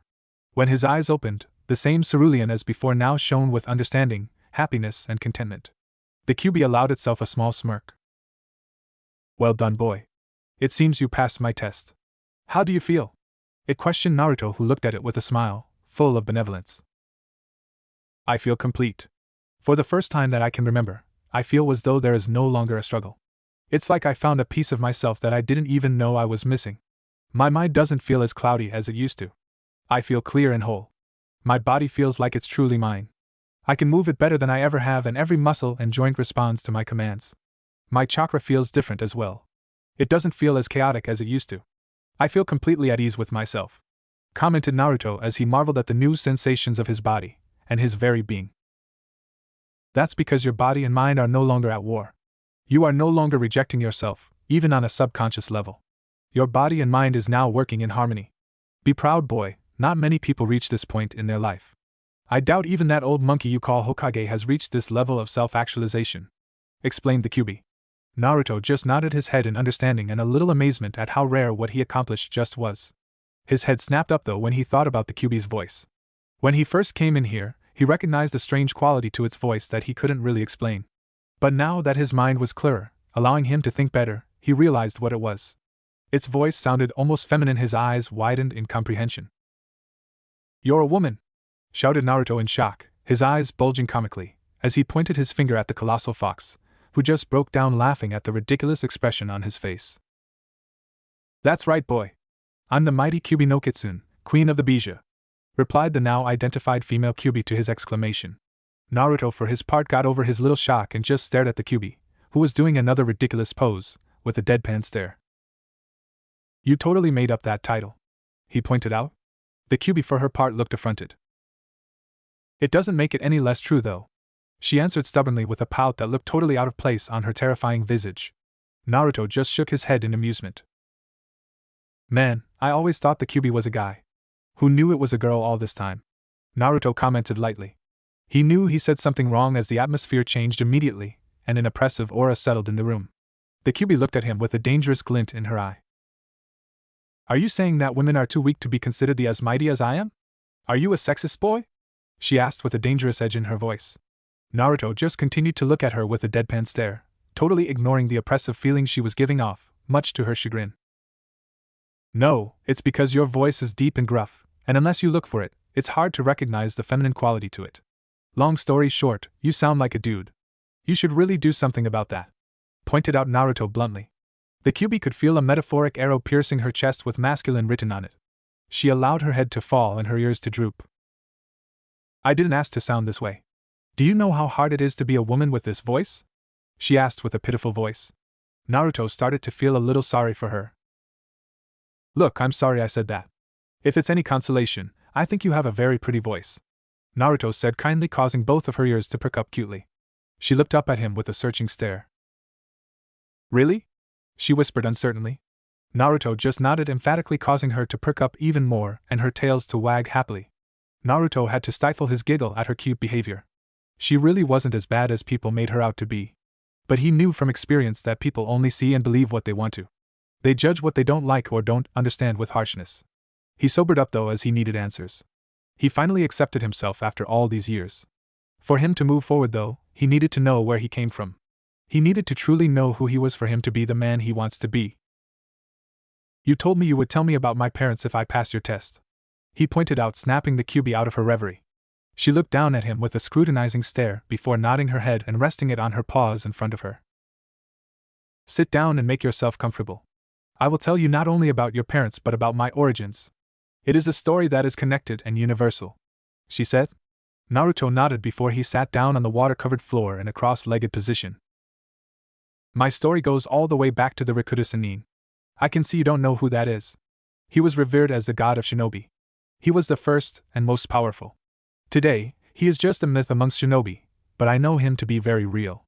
There was once a colossal primordial monster that threatened the world. Its power was what shaped the continents. It was always hungry though. Not for food, but for death and destruction. At the time, people had no way to oppose this terrible calamity. But then he came along, the Rikuta Sannin. He fought the beast for days on end with no rest. When he finally wore the beast down enough to do something nobody thought possible, he sealed the beast within himself, becoming the first ever Jinchuriki. The people were so thankful to be freed from their fate that they worshipped him as a god." Naruto was listening with rapt attention as the Kyuubi regaled the tale. The Kyuubi as well noticed that he paid full attention to her words. If this was the old him, he would have gotten bored halfway through and drifted off. It seems fusing with his darker half, which embodied the more spiritual aspect of himself, represented by his cognitive functions and intelligence, really enhanced him. The Rikuta Sannin then went around the world, meeting different people and gifting them with chakra as well as passing on his teachings of peace through understanding. He called it Ninshu. However, over the years, humans perverted his teachings by using it not for its original purpose, but rather for wars and violence. Thus Ninshu became what you know today as ninjutsu. Explained the Kyuubi to an amazed Naruto about the origins of ninjutsu. For all his power though, the sage was not immortal. He knew that the day would come that he would pass on to the next world. He knew that when this came to pass, the Jobi will be free from the confines that he kept it for so long and will once again rampage upon the world. So he came up with an idea. Before his death, he split the chakra of the Jobi into 9 different parts, thus giving birth to the Bijou of today. The husk of the Jobi that was left over was sealed up and thrown into the sky, creating what you know today as the moon. He gave the 9 Bijou different names and tasked us with maintaining the balance of the world. We were neither good nor evil, we were neutral. It was our task to ensure nature and the world remained in equilibrium. It was on his deathbed, though, that the problem started. You see, the sage had 2 sons. The eldest inherited his eyes and was hailed as a prodigy in the mystic arts. The youngest son inherited the powerful body and chakra of the sage, and he wasn't nearly as talented as his brother, but he believed in hard work and determination. On his deathbed, when the sage was looking for a successor to his teachings, he asked the brothers how they would go about maintaining the peace. The eldest believed in peace through power and intimidation. The youngest, however, believed in peace through friendships and bonds, forming an understanding between people. The sage decided the philosophy of the youngest was more in line with his thinking, thus chose him as his successor. The eldest was infuriated at being overlooked for what he thought was his weak younger brother. He challenged the youngest to a fight. It was unclear who won, but the events from that day forward started an ancient blood feud that I'm sure you are quite familiar with. The youngest son was the ancestor of what is today known as the Senju clan, whilst the eldest is the ancestor of the Uchiha clan, finished the Kyuubi, gritting her teeth at the thought of that accursed clan. Naruto, on the other hand, was wide-eyed at the history of the founding clans of Konoha. Fucking. Those Uchiha were always arrogant pricks. They always went out of their way to make my life difficult when they were still around. It's no surprise their ancestor was just a big baby throwing a temper tantrum, stated Naruto with a scowl on his face, causing the Kyuubi to smirk at him in approval. You and I are going to get along great, boya. Anyway, after the Rakuta Senin's death, my siblings and I hid ourselves away, while still doing our jobs as guardians of this world as the sage expected from us. Over the years, I witnessed how humans became more violent, more bloodthirsty, and uncaring of their fellow man. The sage's teachings were all but lost to the humans who were far too drunk on power to care. It disgusted me. I secluded myself away on a mountaintop so I didn't have to see those monkeys continue to perpetuate their hatred. That's when that man came along. She said the word man with such hatred and contempt that Naruto had to do a double take. The fury and malevolence plastered on her face at the thought of whoever this man was really brought out her bad side. Her visage right now resembled more of how he thought she would be. He made a mental note to never piss her off. That accursed pink-eyed monkey, Uchiha Madara. He came to my abode and spouted some ridiculous speech about the superiority of the Uchiha clan. I was going to turn him into a bloody smear on the ground, but I made the mistake of looking directly into his eyes. I blacked out, I don't know for how long, but when I regained consciousness, I found myself on a battlefield opposing the other hairless monkey from the Senju clan, Senju Hashirama. I didn't have much time to regain my bearings before the wife of that tree-hugging monkey, Uzumaki Mito, sealed me within herself, making her my first Jinchuriki. I later realized that Uchiha Madara took control of he with his Sharingan and used me in battle against Senju Hashirama. I felt anger and hatred for the first time in my life. I had never felt so humiliated before. I was used as a tool, reduced to a slave by a power-hungry megalomaniac. It was then that Hashirama, and all his infinite wisdom, and I mean that as sarcastically as possible, decided to use his unique bloodline and captured my siblings and hand them out to the other villages as some kind of peace offering. Like we were just toys he could give away to soothe whatever tensions he caused. He was just as bad as Madara, in my opinion, she said with a bitter tone in her voice. It was a demeaning memory. She looked at Naruto, who was a bit shocked and a little interested at a certain piece of information. She knew which it was, and decided to enlighten the boy. I see you are probably wondering about Uzumaki Mito. She was indeed your fellow clansman. That's right, the Uzumaki were once a clan. They were feared and powerful. They were regarded as the cousins of the Senju. They excelled at Fuinjutsu and Kenjutsu and were known for their monstrously high chakra reserves, abnormally fast healing factor, as well as their prowess with Suiton ninjutsu and Kenjutsu. The Uzumaki clan were the masters of Fuinjutsu. It is said there existed nothing that they couldn't seal away. However, the other nations felt threatened by their power and independence, so they conspired to wipe them out. Iwagakure, Kumogakure and Kirigakure formed an alliance and proceeded to wipe out Yuzushiogakure, the home of the Uzumaki. I'm unsure why the Uzumaki were not in the history books or lessons of Konoha, as they still bear the symbol of the Uzumaki of their uniforms, the red spiral. It is unsure how many survivors there were, if any, after the attack. But Konoha brought a young girl to the village before the attack happened. She was to be my next Jinchuriki. Unfortunately, Mito poisoned her mind by telling her I was a being filled with hatred. So she treated me like a rabid dog that needed to be put down. I was chained to a molten rock for the rest of her lifetime, in excruciating pain. I thought I could convince her I wasn't some apocalyptic beast, but Mito's hatred and bias was inherited by her. Her name was Uzumaki Kushina. From what I could see, she was quite a tomboy, with a violent temper to boot. She eventually fell in love with that flaky pretty boy, Namikaze Minato. I'm not really sure how though. He eventually became the Yondaime Hokage. Their life was going pretty well, and she found out one day she was pregnant. They were both extremely happy at the news. It was a few months later that they decided on a name for their baby. Minato took inspiration from his favorite book written by his sensei Jiraiya. He chose to name his son after the main character of that book. He decided the name of his son would be Naruto. Naruto was in tears as he heard the origins of his name. He now knew. His parents loved him. They were pretty famous too. He decided to listen on to the story before he got too emotional. The problems arose from the fact that when a female Jinchuriki gives birth, the seal weakens. To prevent this, it was agreed that Kushina would give birth in a secluded location, with the wife of the Sandaime Hokage acting as the midwife, as she was one of the few people who knew about Kushina's status as a Jinchuriki. I only have a vague memory of that night, but one moment I watched your mother give birth to you and the next moment I saw her strapped to a rock as I was extracted from her. Before I could think on what happened, I blacked out again. You should know that when a bijou is extracted from a host, the host dies. When I regained my consciousness, I found myself in the middle of Konoha, going on a rampage. It took me a few seconds to figure it out, but I realized that I was once again taken control of by a damn Uchiha. At that point, years of resentment for my treatment at the hands of that village as well as the hatred for that accursed clan made me lose my patience. I rampaged freely, destroying everything in my path, until that damn Yondaime Hokage fought me with his summons. The overgrown frog held me down long enough for him to complete his preparations. I saw you lying on a ritualistic altar, and I knew immediately what he was planning. I tried to get to him, but I was stopped by golden chains that restrained me. I was shocked because I knew this was a special ability of your mother, who should have been dead from the extraction. But she fought on and held me down while your father completed the seals. I tried one last attempt to kill you, to prevent myself from being sealed again, but both your mother and father jumped in front of you and I ran my claw through them. By then it was too late, and you father completed the Shiki Fujin, a powerful branch of Fuinjutsu that summoned the Shinigami to seal away whatever the caster desires for the price of his soul. Your father then divided my chakra, sealing the yin half within himself, and sealing my yang half within you. They both passed on a few seconds afterward. Finished the Kyuubi. She was anxious to know his reaction to the story he's just heard. It would decide the kind of interactions they would have in the future. That's the story of how you became a Jinchuriki. Do you hate me now? She questioned with a neutral expression on her face. She needed to see if he truly could be the one her father spoke of. She needed to know his strength of will and fortitude. Naruto just sat in silence, contemplating everything he heard.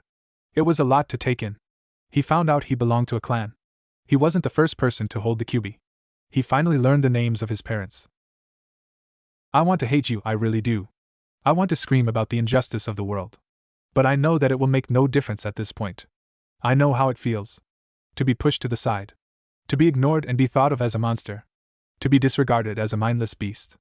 I understand you better than anyone. I know if I had a chance to make that difference in my life, I would take it. I don't blame you for wanting your freedom, which was stolen from you, back. I do feel a little guilty for the way my mother treated you. I guess, in my mind I always had this imaginary image of my parents being perfect and infallible. But they were human too. Capable of making mistakes and judgments influenced by others. I'm still not sure how to feel about my father. While I'm happy he loved me, I can't help but be a little pissed at how I was sacrificed for the village. It isn't an easy pill to swallow. While I'm sure they had their reasons, they subjected me to a life of hell. I guess there's no use thinking about it now. I just have to make do with what I have and move on with my life. So to answer your question, no Q-chan, I don't hate you, answered Naruto, with an understanding smile on his face. The Kyuubi for her part smiled back at him, happy that she finally found a human who was worthy. After centuries of hatred and prejudice, she can hopefully fulfill the job left to her by her father. Her mind finally caught up to what he said though, causing her head to snap in his direction. What did you call me? She asked incredulously. Well, I can't keep calling you Kyuubi, it's so impersonal. And since you won't tell me your name, I decided to call you Q-chan, answered Naruto with a mischievous and teasing smile on his face, causing a furious blush to appear on the face of the Kyuubi. Don't add chan to my name. I'm the mighty Kyuubi no Kitun, you insignificant worm. Not your childhood friend. You should be calling me Kyuubi-sama, shouted the Kyuubi in anger as she pounded her head against the cage, much to Naruto's amusement. Calm down, Q-chan, you're going to give yourself an aneurysm at this rate, placated Naruto, but it lost its effect as the Kyuubi shot him a scathing glare for calling her that name again. He just smiled happily at her in return, causing her to huff in annoyance. I'm starting to regret calling you in here, she said, causing his smile to widen even further. Don't be like that, Q-chan, we're going to be a great team. But we need to find a way to get your yin chakra back, pondered Naruto, completely missing the look of utter shock mixed with hope on the face of the Kyuubi. What? She questioned, just to be sure. Well, you said the Yondaime split your yin and yang chakra apart. Meaning, right now you are incomplete. Again, considering what happened to me a few minutes ago, I think I understand better than anyone what it's like to be missing a part of yourself. So we need to find a way to give you back your yin chakra, answered Naruto like it was the most natural thing in the world. The Kyuubi just looked at him carefully before breaking into a smile. This boy really never ceased to amaze her. While I appreciate the sentiment, you are a long way away from being able to extract my chakra from the belly of the Shinigami. You need to be more knowledgeable in Fuinjutsu for that to be possible. As it stands, you are barely acceptable as a shinobi, pointed out the Kyuubi, bluntly, causing Naruto's shoulders to droop and a small rain cloud to appear over his head, causing her to chuckle. I know that. I regret not taking my training seriously. I can't help but wonder sometimes, if I was strong enough, would Haku-chan still be alive? He questioned himself. The Kyuubi looked down sadly at him. Knowing how painful the girl's death was for him, it did make her feel a twinge of something. She was unsure what it was though. She decided to put it at the back of her mind and help him out of his funk. You can't dwell on the past too much, Naruto. Your girl would not have wanted that for you. You have to be strong and face the world with your head held high. It's too late for what ifs. What's done is done. You need to look to improve yourself from now on. You already have the perfect tools to be somebody great, you just need to use them properly, soothed the Kyuubi, making Naruto smile at her in appreciation. That's the first time you called me by my name, he pointed out with a smile on his face, causing her to huff in annoyance. What do you mean I have the right tools? He asked quizzically. She just shook her head at him. You have the perfect training tool in your arsenal, and you can use in a way that nobody else can do to your unique condition, she said, causing question marks to appear above his head. She forgot that he was still an idiot when he learned the technique and therefore never truly understood what he was learning. The Kage Bunshin no Jutsu. You haven't realized it yet, but they have a special function. When a Kage Bunshin dispels, the memories of its lifetime is transferred back to the original. This technique was originally designed for recon missions, where you can send in a clone and get the lay out of the place as well as traps without the danger of being caught. You, on the other hand, with your massive chakra reserves, accelerated healing plus me inside of you, can use this jutsu like nobody ever has. Imagine it, if you made 10 clones, what would normally take you 10 days to learn can be learnt in 1 day and so forth. What could take most people years to master, you can do it in days, weeks or months, depending on how many clones you spend on it. You can use it to finally catch up on all the important points you missed from the academy and go even further. The possibilities are limitless, she pointed out, to his wide-eyed amazement. He thought back to all the times he used the technique. He realized, with a jolt, that it was all in combat situations. While in the rush of the battle, he never took the time to notice anything off about his clones. He was an instinct fighter, so he probably did get memories of his clones, but he mistook them for his own in the heat of the moment to beat his targets. The Kyuubi was right, the applications of this jutsu was mind-blowing. He could accelerate his training by years. While that asshole Sasuke now had his little eye infection, he had a much greater tool in his arsenal. A wide maniacal grin spread across his face as he started to chuckle in a creepy manner, making the Kyuubi sweat drop at his behavior. He snapped out of it though and fixed her with a scrutinizing stare. Not that I don't appreciate the help, but why are you doing this? Questioned Naruto with a suspicious undertone in his voice. Now that he finally whole again, his personality is much more in line to what it should be. As such, years of mistreatment had caused him to have a rather cynical view of things. Regardless of what you hairless monkeys think of me, I'm not some mindless beast filled with hatred, she said. I know that, interrupted Naruto. But why are you being so forthcoming with information? He questioned. Because I realize that I'm stuck with you. The seal on this cage binds us together. If you were to die, I would follow you. Only I would end up in the stomach of the Shinigami, with the other half of my chakra. It's futile to try and fight you when there are other forces working against us. That accursed Uchiha who manipulated me the night you were born is still out there. There are others as well that would mean both you and I harm. I have a feeling that you will play a pivotal role in the coming events.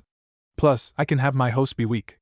As the Jinchuriki of the mighty Kyuubi no Kitsune, you have to stand above them all as my avatar. So I have decided that I will aid you as I expect you to aid me. Consider it a mutually beneficial partnership, she concluded with a fanged grin. Naruto, for his part, broke out into a happy smile. So we're friends. I'd be glad to be your friend Q-chan, concluded Naruto with a satisfied nod, like he just made the greatest deduction. The Kyuubi just looked at him with a goggle eyes expression on her face. That wasn't at all what she said. I'm not your friend, you insolent brat. If you were inside this cage I would flay you alive, you worthless flesh bag. And don't call me Q-chan, roared the Kyuubi in impotent anger, causing Naruto to smile serenely at her, pissing her off even further. You are so angry, Q-chan. You need to relax every once in a while. Oh, speaking of anger, I've noticed that in the last few days that I am able to somewhat sense the emotions of people around me. What's up with that? Inquired Naruto. The Kyuubi for her part finally calmed down and smirked at him. That is a special ability that can be granted to my hosts when they sync with my chakra. It's called negative emotion sensing. You awaken the ability when you momentarily synced with my chakra on that bridge, when that midget threatened your mate. You didn't give in to the hatred, which would have usually happened, causing a corrosive chakra cloak to appear. But because you balanced it, either by fluke or on purpose, you achieved the conditions to unlock this ability. It's the highest form of sensory in the world. Nothing can ever escape your notice if you learn how to properly control it. Bragged the Kyuubi in a smug tone of voice as Naruto looked up at her with sparkling eyes of admiration, boosting her ego even further. Whoa, you're so cool, Q-chan. Imagine how this will aid in my training. I won't have to worry about people spying on me now when we get back to Konoha. I need to get training quickly if I want to get to an acceptable level. Luckily, I have Zabuza and Haku-chan's equipment to help me out, not to mention their scrolls. Plus with the Kage Bunshin to aid my training, I can progress nicely. I only need to worry about my physical training now. I need to gain some height and weight, said Naruto. The Kyuubi at first had a tick mark on her head at the annoying nickname he insisted on calling her, but let it slide for now to address more important matters. It's because of all the ramen that you ate that stunted your growth. I don't blame you though, as I know it was hard to get other food. But now that you're a shinobi, you should start hunting for your own meals. It will help your trap setting and tracking skills, plus you get a meal out of it. And by finally eating a proper diet, I can divert the nutrients where it's needed to be to fix your malnutrition and stunted growth. Once that is fixed, you just have to keep eating healthily to allow your body to flourish naturally. Pointed out the Kyuubi, earning a comically tearful smile from Naruto to show his gratefulness, causing her to shake her head ruefully. Plus, you have an advantage when it comes to physical training as well. With your Uzumaki heritage and my chakra flowing through you, you have an abnormal regeneration rate. What takes most people weeks or months to heal, you do it overnight. So when you train your body, constantly tearing your muscles and healing them overnight, you are making them stronger and more durable, increasing your strength and durability to inhuman levels. Finished the Kyuubi. Naruto just looked at her with an even stare that gave away nothing, making her a bit nervous at his unnerving stare. I love you, Q-chan, he said with finality, causing the self-proclaimed queen of the bijou to splutter incoherently with an atomic blush that could be seen through her crimson fur. Wah! What are you saying, in worthless monkey? Stop being a baka. Just get out of here, I'm tired of seeing your stupid face. Protested the Kyuubi, in what Naruto thought was quite a cute manner. I didn't think Q-chan would be at Sundara. It's going to be so much fun to tease her, thought Naruto with an evil grin, causing a shiver down the spine of his tenant. Fufufu, we've got a lot of work ahead of us. But I know we can rise to the top. The world won't know what it when we're done with it. Are you with me, Q-chan? Declared Naruto with his fist pumped to the sky. The Kyuubi just sighed in exasperation, already feeling a headache coming along from dealing with her unpredictable host. But she grinned to herself regardless, she wouldn't have it any other way. Humph, I knew there was a reason for you being my favorite host, and don't call me Kyu-chan, roared the Kyuubi while Naruto just laughed at her antics. Happy that he made another new friend. His second, behind Haku-chan. He was happy about that. He now had something to look forward to in the future, and a lifelong friend to share it with. It was a festive scene at the entrance of the now completed bridge in the Wave Country. Tazuna, with the help of the workers who finally came back once the treat of Gato was gone, plus a heavy dose of shadow clones from Naruto, was able to get the job done efficiently. The result was a beautiful and sturdy bridge that signified the hopes and dreams of the people of the Wave Country. Team 7 was able to locate Gato's base of operations and distribute whatever food, clothing and other essentials they could to the people. Gato's cash was also distributed amongst the people as a way to help them cope and to jumpstart their economy. We now find Team 7 plus Kakashi facing the residents of the country they helped liberate. They were packed and ready to head back to Konoha as their mission was finally complete. I want to thank you, Kakashi-san, and your team. None of this would be possible if it wasn't for the help of you guys. The Wave Country will forever be thankful to you, praised Tazuna sincerely. Kakashi just scratched the back of his head awkwardly. Ma Tazuna-san. We are shinobi of Konoha. It's our job to complete our missions.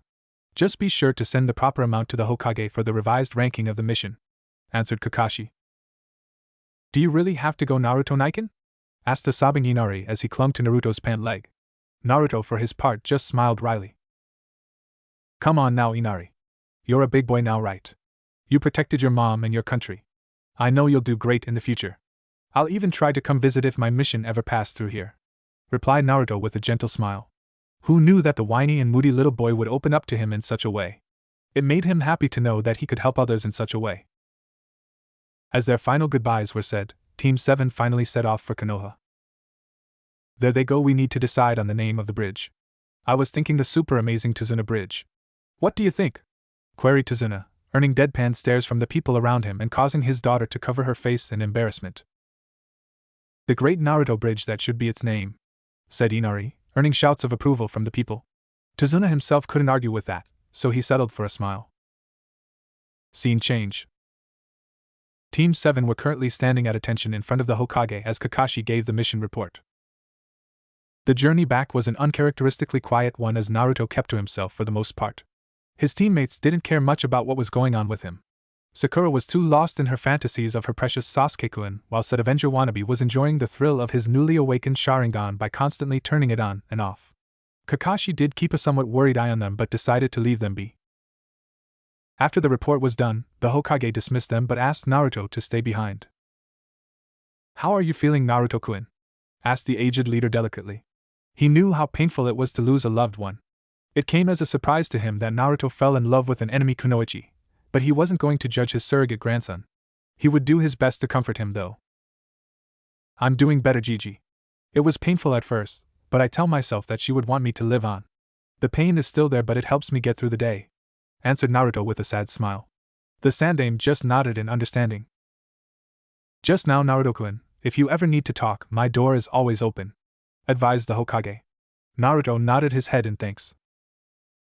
Thanks, Gigi. I'll take you up on that sometime. I'd like to get home now, though.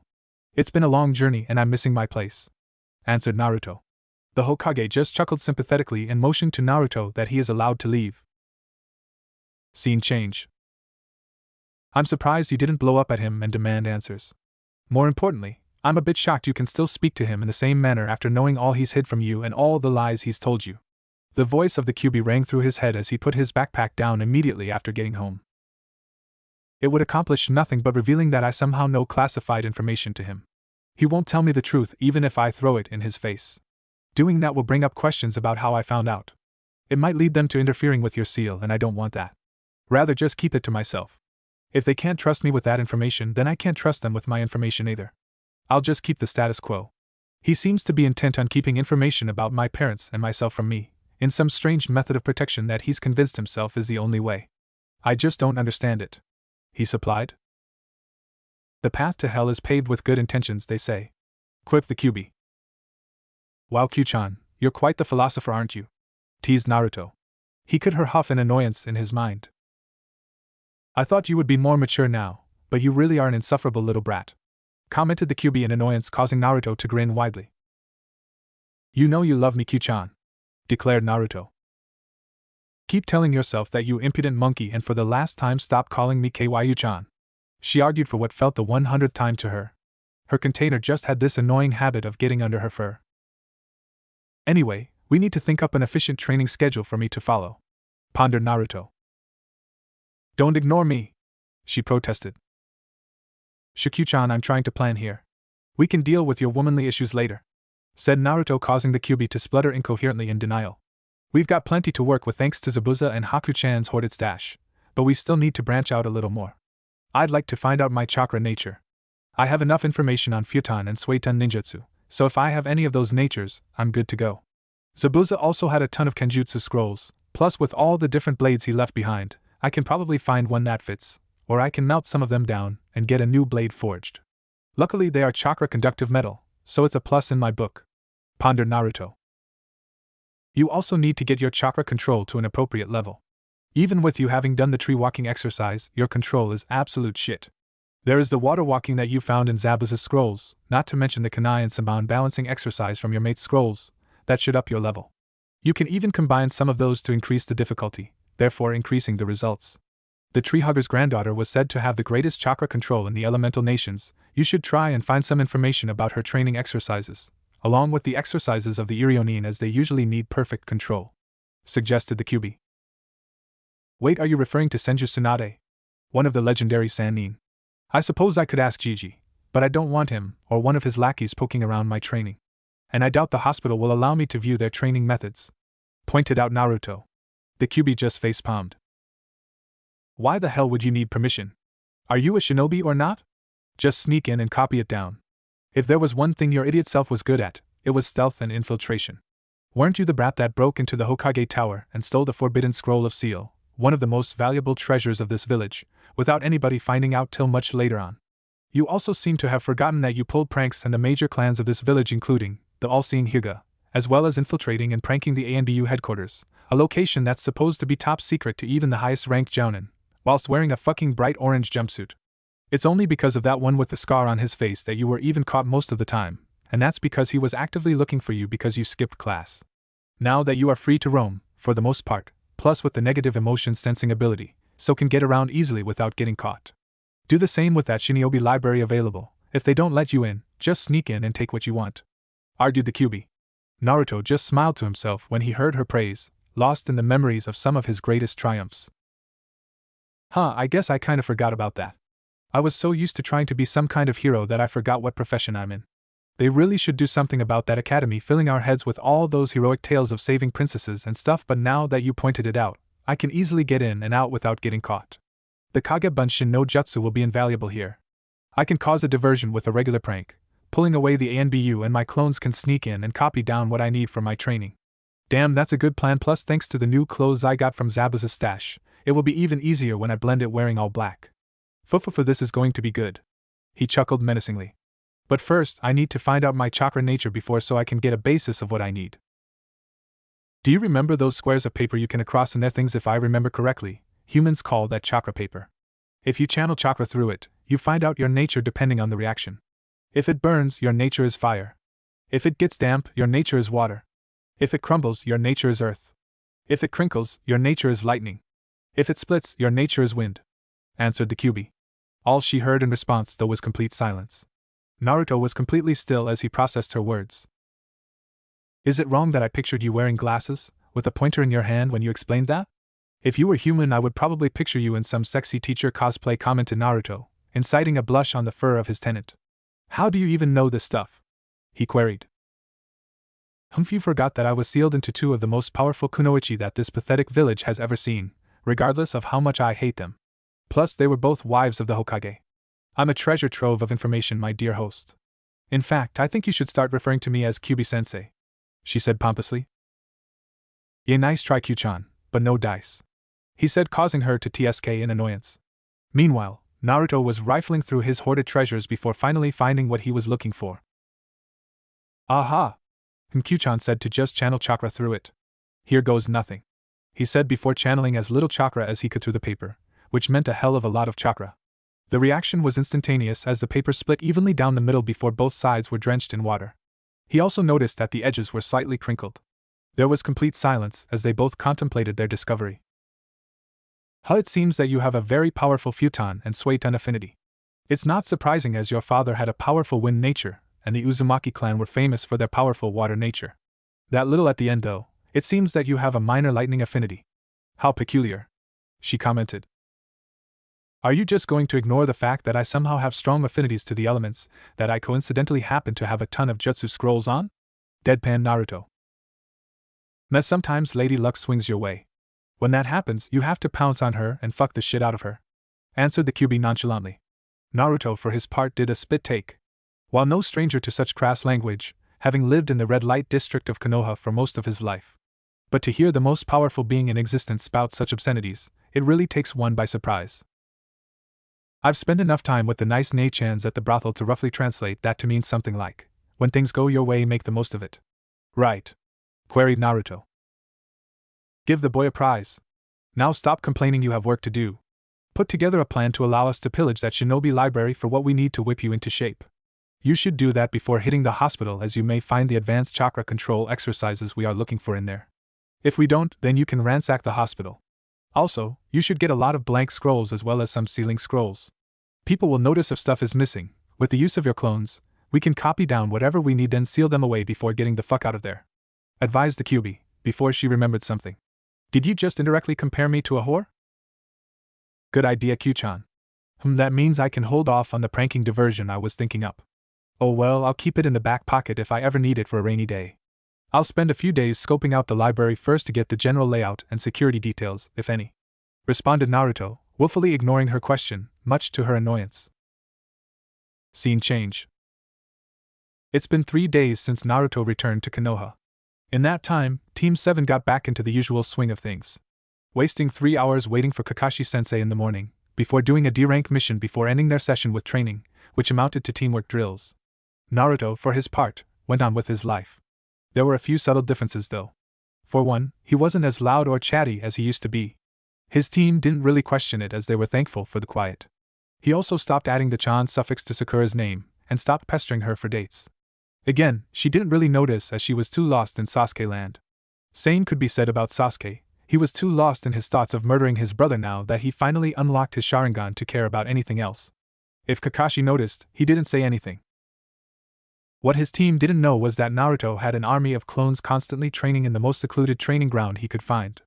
It was Training Ground 41, right next to the infamous Forest of Death. He heard whispers of it being abandoned, meaning it wasn't a convenient spot for most people. He took advantage of that fact and had at least 300 clones situated there, with 100 dedicated to the water walking exercise and another 100 practicing the Shunshin no Jutsu, and the remaining 100 are working on the Kawarimi no Jutsu. While he wanted to practice his control first before touching any jutsu, the benefits of the Shunshin, for making a quick getaway or escaping a hairy situation, was too vital to pass up. He was happy that it only took 2 days for his army of clones to perfect the water walking technique. He could now do it for hours on end, including in combat situations without breaking his concentration. It was a small step forward, but good progress nonetheless. It proved that the Kage Bunshin training method would work. He decided to have them move on to the Kunai balancing next before tackling the Saman balancing. The Shunshin was a bit trickier. While he can perform the jutsu, it's not really up to the standards he wants it to be. He decided to have his clones continually practice it till it became almost instinctive and CLS, like the Kawarimi. While his isn't as good as he's seen from Kakashi, he knows it's better than most his age. He plans to keep training it though until it becomes second nature. Thanks to his hacks training method, he would get both of those jutsu down in a few days. It would probably save his life one day. Tonight would be the night he breaks into the shinobi library to gather what he needed. He was walking back to his apartment right now, just contemplating things before he heard his tenant speak up. "So I noticed that you didn't ask your precious Sakura-chan out on a date today, again," she pointed out teasingly. She sobered up though at the somewhat melancholic feeling she got from him. "I guess you're right. But after what happened at the wave, I'm not sure if I'm ready for being in a relationship yet. Besides, Haku-chan was an angel. She was kind, beautiful, and supportive. Comparing her to Sakura is like comparing a polished diamond to a lump of shit," said Naruto. The Kyuubi was a little sad for her host, but knew that he wouldn't want hers, or anybody else's pity. She sweat dropped though at his last statement. "I believe the comparison was between diamonds and coal, not shit," she pointed out. "I know. But that would be an insult to the coal," he responded, causing her to chuckle. "Before you left for that mission, you were head over heels for this girl. What changed so suddenly?" she questioned.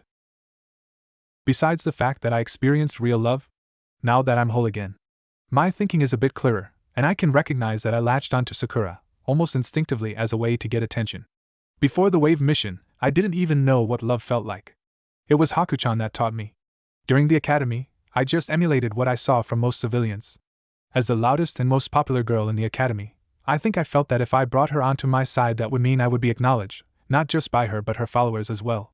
Not to mention that it got me attention, even though it was negative. I took what I could get. Now though, I don't really care what people think of me. So her opinion means squat. Plus, now that the rose-tinted glasses are off, I can recognize what a worthless human being she truly is. Not only is she weak, physically and mentally, she also has some serious insecurities and used to use me as a way to boost her own ego when her precious Sasuke-kun rejected her. I'll give it a few more days for her to realize that I'm not really interested in her anymore. That would probably lower her already fragile confidence even more. But hey, that's Kakashi's problem to sort out, not mine. I'm just going to get in with my life," he explained. She just nodded her head in understanding, happy that he wasn't chasing after that pink-haired howler monkey any longer. Scene change. It was the dead of the night as a shadow can be seen quickly moving about the library. Naruto was honestly disappointed at the lax security was. You would think that it would be more difficult to infiltrate one of the most important locations in a shinobi village. But it makes sense, in a twisted sort of way. Konoha, as a whole, have become complacent. After winning 3 world wars, They probably feel that somebody trying to infiltrate their library is impossible. That sort of attitude was commonplace in the village, as the arrogance and hubris of the shinobi and the civilians as well was disgusting for Naruto to see. Thankfully, though, it worked out well for him, as he now had full access to the shinobi section of the library. He probably had a few hours to do what needed to be done. With that in mind, he created 30 shadow clones and sent them off to different areas to pick out and copy down what he needed. His main areas of interest were chakra control exercises, futon, Suiton and right-on manipulation exercises, and maybe a few right-on ninjutsu. He also wanted a good taijutsu style that was both swift and unpredictable. Math, history, anatomy, chemistry, politics, and laws of Konoha were also something he believed he could benefit from. Luckily, there were many duplicates of those books, so he could afford to steal them without anyone noticing. Genjutsu was also something he wanted to at least try. It wasn't really at the top of his list, but if he came across something, he would snatch it up. The big one, though, was Fuinjutsu. After hearing about his clan as well as needing knowledge to help Q-chan regain her other half, it was an art that he wanted to master above all others. So he and his clones got to work. He wasn't really sure what they picked out, but trusted that they selected something useful. They were copies of him after all. It took him almost 5 hours to complete his objective. At that point he could see the sun peeking out, and was happy that he was able to get his work done. He carefully put the scrolls back before sealing away all his copies and quietly sneaking out of the library and back to his apartment. Phew, that was way easier than I expected it to be. Scratch that, it was kind of pitiful. You would think that the most powerful shinobi village would guard their jutsu better. Oh well, I scored me a nice collection, so I can't really complain. Plus, if I ever need anything, I could always go back," he said. "I agree. I find it highly amusing though. Ha! Serves you right, you hippie motherfuckers. That's what you get for sealing me away," she gloated. Naruto just shook his head in amusement. He never got tired of Q-chan. She always had something funny to say. Let's see what we've got to work with. The civilian subjects are easy to work with. I'll dedicate a handful of clones a day for each subject. It shouldn't take more than a month to complete," he said. "Focus more specifically on anatomy and the laws. Those could help you in your shinobi career better than the others. I'm not saying you should neglect other areas though, just pay special attention to those," suggested Q-chan. "You're probably right. Those civilian council will probably just look for excuses to slap some infringement on us. Better read up properly.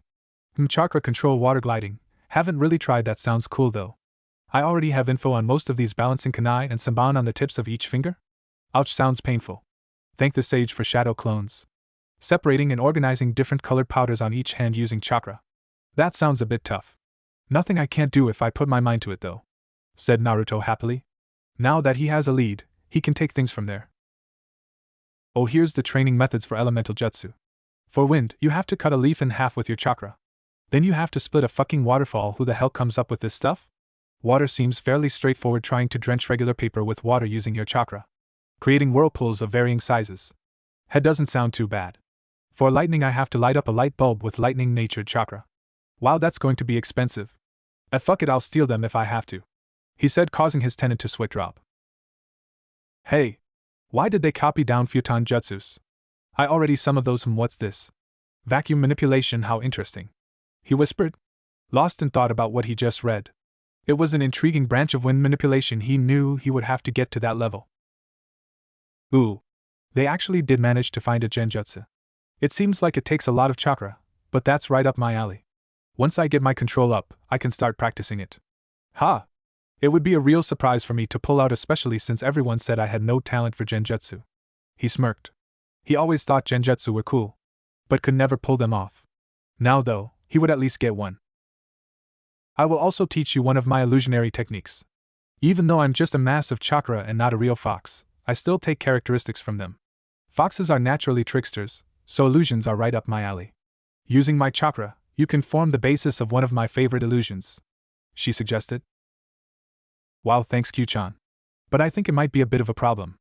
I don't want people to know I can use your chakra. It would raise way too many questions. Until a time that they actually decide to train me to use it, which would give me the excuse for it," pointed out Naruto. "I've already taken that into consideration. Because of you accepting your dark half, and because I'm not influencing you, there is a somewhat semi-synchronization between us.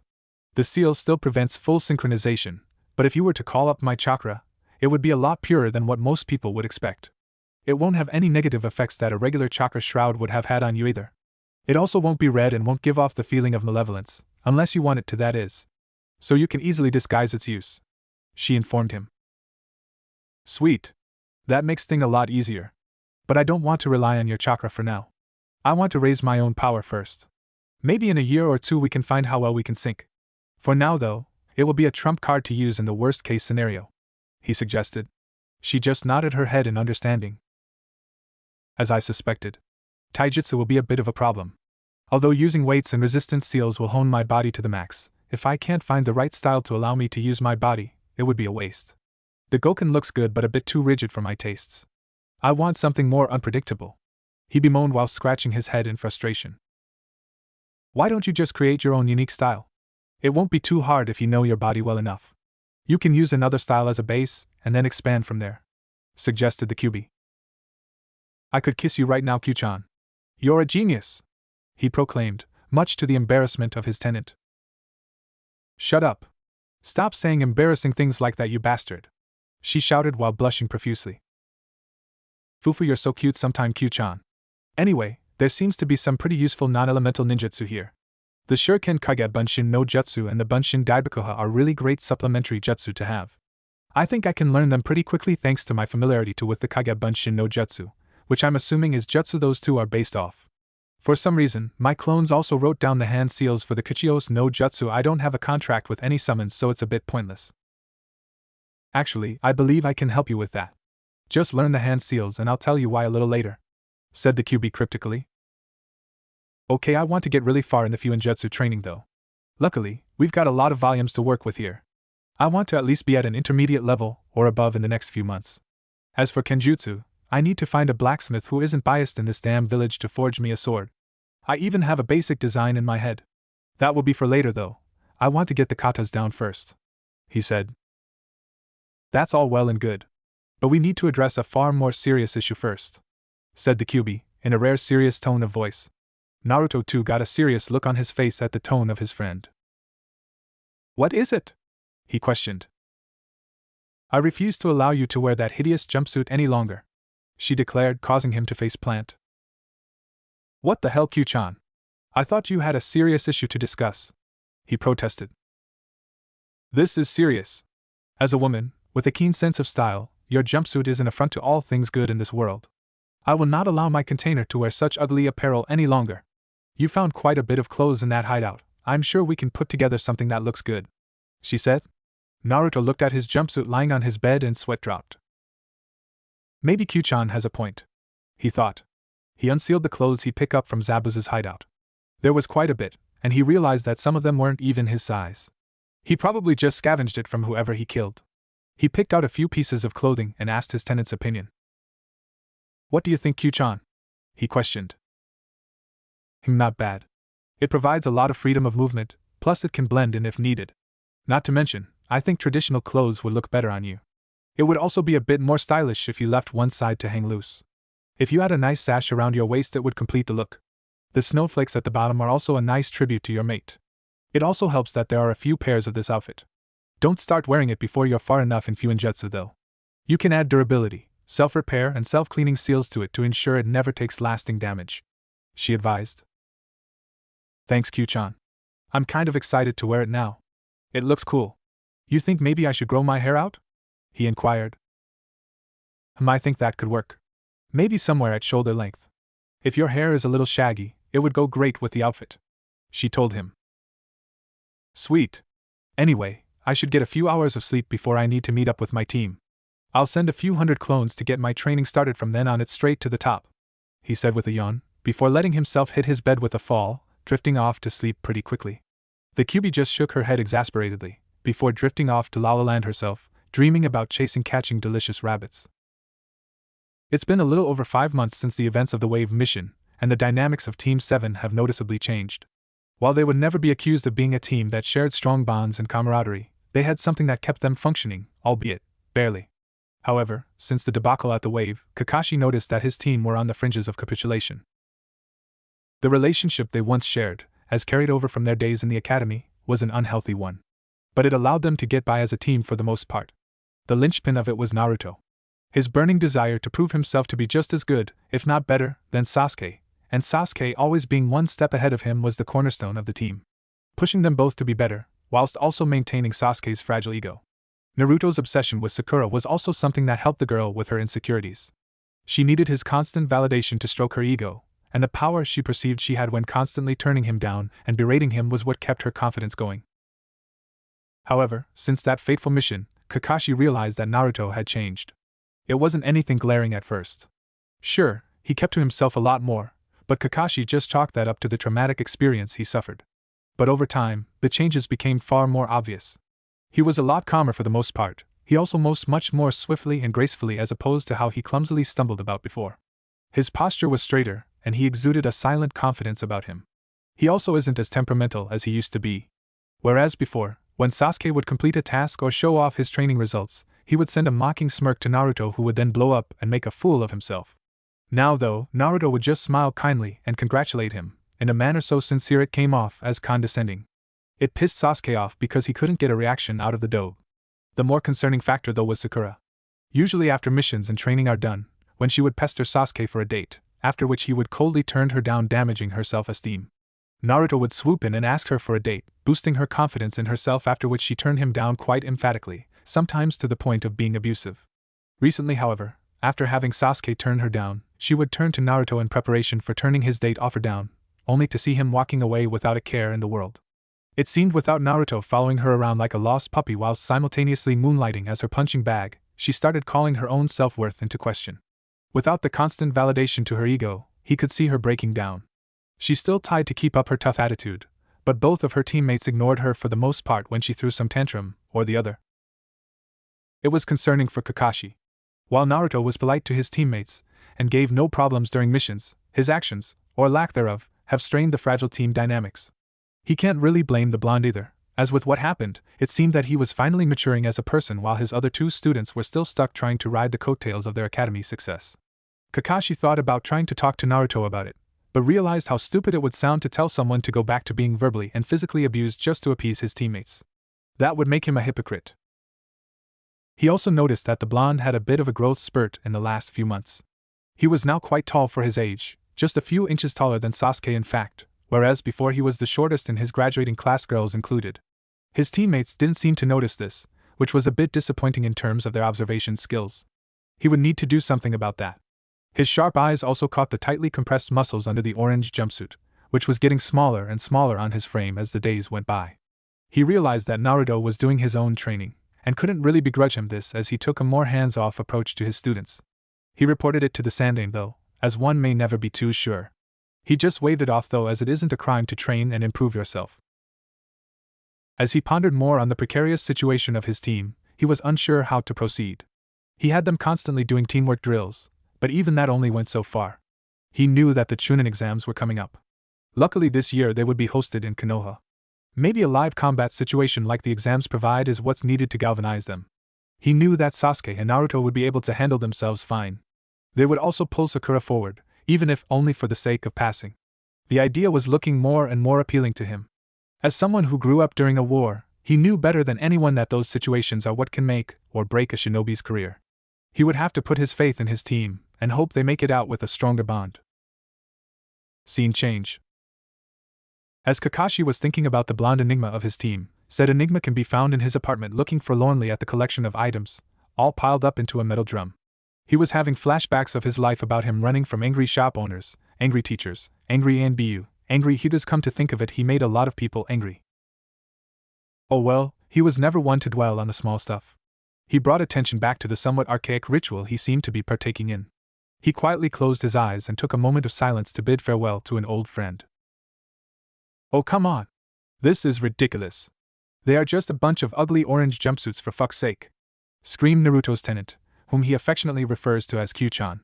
She was forced to sit back and watch her container. She would never call him her friend, even on the threat of death. The smug face she can imagine him directing at her would be something that she didn't think she could tolerate without going psycho bitch on everything in sight. Go through this ridiculous ceremony, and she uses that word loosely, just so that he could burn those abominations he calls clothing. Her nerves were frayed from the absolute ridiculousness of the situation. She was truly starting to wonder if her decision to contact him was the right one. The more time she spent with him, the more time she spent questioning her sanity. She had to wonder who the true demon between them was. Although she says that, her days were never dull and Naruto spent whatever free time he had chatting with her. Sometime about nonsensical topics, but it didn't matter to her. The fact that he always took the time to talk to her, or include her in whatever harebrained plan he cooked up, made her happy. She appreciated the attention and company he provided her. He treated her like they were childhood friends who reunited after years and are now awkwardly dancing around each other until the time to air. Okay, so maybe the QB's imagination was getting the best of her. But hey, she was a girl too. She would never tell Naruto that she enjoyed his company though, she had her pride after all. Blasphemy! How dare you! This is a delicate moment, one in which I part with an old and faithful friend. One that has kept me warm on cold days. One that helped me grind my stealth and infiltration skills to ridiculous levels. It was thanks to the glorious color orange that I have made it thus far. Its beauty and sheer awesomeness has helped me through the painful days. I don't expect an unwashed heathen such as yourself to understand, sneered Naruto. Then again, on days like this it made her wonder why she put up with this idiot and his antics. I wish circumstances were different. However, as a man, I know that farewells always have to come. I have no more tears. I was already prepared for this. Even though I say this, I can't seem to stop the tears from flowing. You were my closest companion. You have brought me this far and I will forever be grateful. I know that you will watch over me wherever you end up. Goodbye, my old friend. He finished with comical tears and snot running down his face as he set the jumpsuits on fire. The seals he drew on the ceiling earlier activates, and fake snow rained down on him, creating a somber atmosphere. The QB just looked on with a deadpan stare at the sheer ridiculousness at what she was seeing. She wondered whether or not this was some sort of cruel punishment for all her wrongdoings. She only had to wonder if any of her brothers or sisters were stuck with a complete nut job like she was. Somewhere in Kumogakure, the Hachibi sneezed violently. Are you done being a fucking moron? We have better things to do than continue your little pity party, said the QB irritably. You're such an insensitive bitch sometimes, Q-chan. Why can't you just let me have a few moments to grieve? Is it that time of the month for you? Is that why you're acting up? He pondered. How dare you! You worthless little fuck. Get in this cage right now. I'll rip you limb from limb before setting you on fire, then pissing on you to put it out before taking the mother of all dumps on you and watch you suffocate on it. She roared violently while bashing her head against her cage. Naruto just sweat dropped, having gotten used to his friend's somewhat bipolar tendencies, not to mention her vocabulary that would put a sailor to shame. It's a bit sad that he's become so accustomed to her death threats that he barely blinks anymore. He knows he should probably stop annoying her, but he has way too much fun doing it. Her reactions are always hilarious, and he loves the new and interesting threats she comes up with. To Naruto, it's their special way of bonding. You know, if you're trying to convince me you aren't PMSing, it's not working. You're really messed up, you know that, Q-chan. Like needing serious psychological help immediately, messed up. But don't worry, Q-chan, I still love you. Even though you're a complete nutjob. I wonder if the other Jinchurikis have a hard time as I do with a mentally unstable tenant, said Naruto as he pondered on his fellow Jinchurikis. The QB silently seethed in her cage. She had murder, genocide, death, destruction, apocalypse, and all other kinds of calamities on her mind as she tried to blow up her host's brain with her mind. Unfortunately for her, it didn't work. It pissed her off that he had the nerve to question her sanity, when he was the one performing some ceremony just to burn some clothes. The fact that he mirrored her thoughts a few moments ago only served to piss her off even more. But she took a calming breath. In and out. In and out after counting backwards from 1,000, because 10 wasn't enough for her, she was finally relatively calm again. She knew he did it to annoy her on purpose, but it was hard for her to control herself from performing a reflex action. She promised herself that she would get him back one of these days. It would be painful and humiliating. She could picture it now, her glorious moment when he grovels at her feet, humbled by her genius. Vowing never to tease her again, she started chuckling darkly to herself at the imaginary, causing Naruto to sweat drop. If you're done plotting my imaginary demise, let's move on from this little skit, said Naruto, catching her attention. She noticed that the drum with the burning jumpsuits were nowhere to be seen, and his apartment looked as clean as a whistle, with no soot or fake snow. Why? She stuttered. Fufu, I cleaned up while you were lost in your little fantasy, Q-chan. He answered as he went to his wardrobe and took out one of the many pairs of his new outfit that he picked out with Q-chan all those months ago. After just over 5 months of hardcore training, he was delighted with the progress he made. It was quite noticeable to him. His chakra was smooth and controlled, for the most part at least. While he would never be on the level of an Irionin or Genjutsu specialist, he was quite happy with his above-average control. Those brutal chakra control exercises really were worth their weight in gold.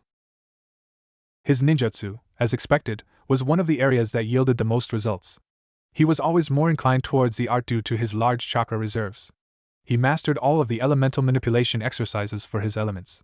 He has a handful of jutsu for both wind and water. He didn't want to learn too many, instead focusing on techniques that would prove more useful and versatile. He practiced them to the point of cutting down the hand seals needed for them, even going so far as being able to use a few of them with one-handed seals like his beloved Haku-chan could. He has more jutsu scroll that he can learn from, but for now he wants to perfect his current arsenal before moving on to those. He only has 2 jutsu for lightning, including one that he accidentally created, but that's a story for another time. He was able to learn the high-level genjutsu he snatched from the library, and he realized how invaluable it would be, especially against Dijitsu users. The technique that Q-chan taught him still needs a bit of work, but it's ready to be used in battle if he needs to.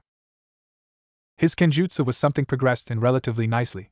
While he is no blade master, he knows more than enough to handle low to mid-level opponents, especially when he coats his blade in Futon chakra. If up against a high-level kenjutsu practitioner, he doubts he has much of a chance. He needs to find a real instructor though. There's only so much you can learn from scrolls.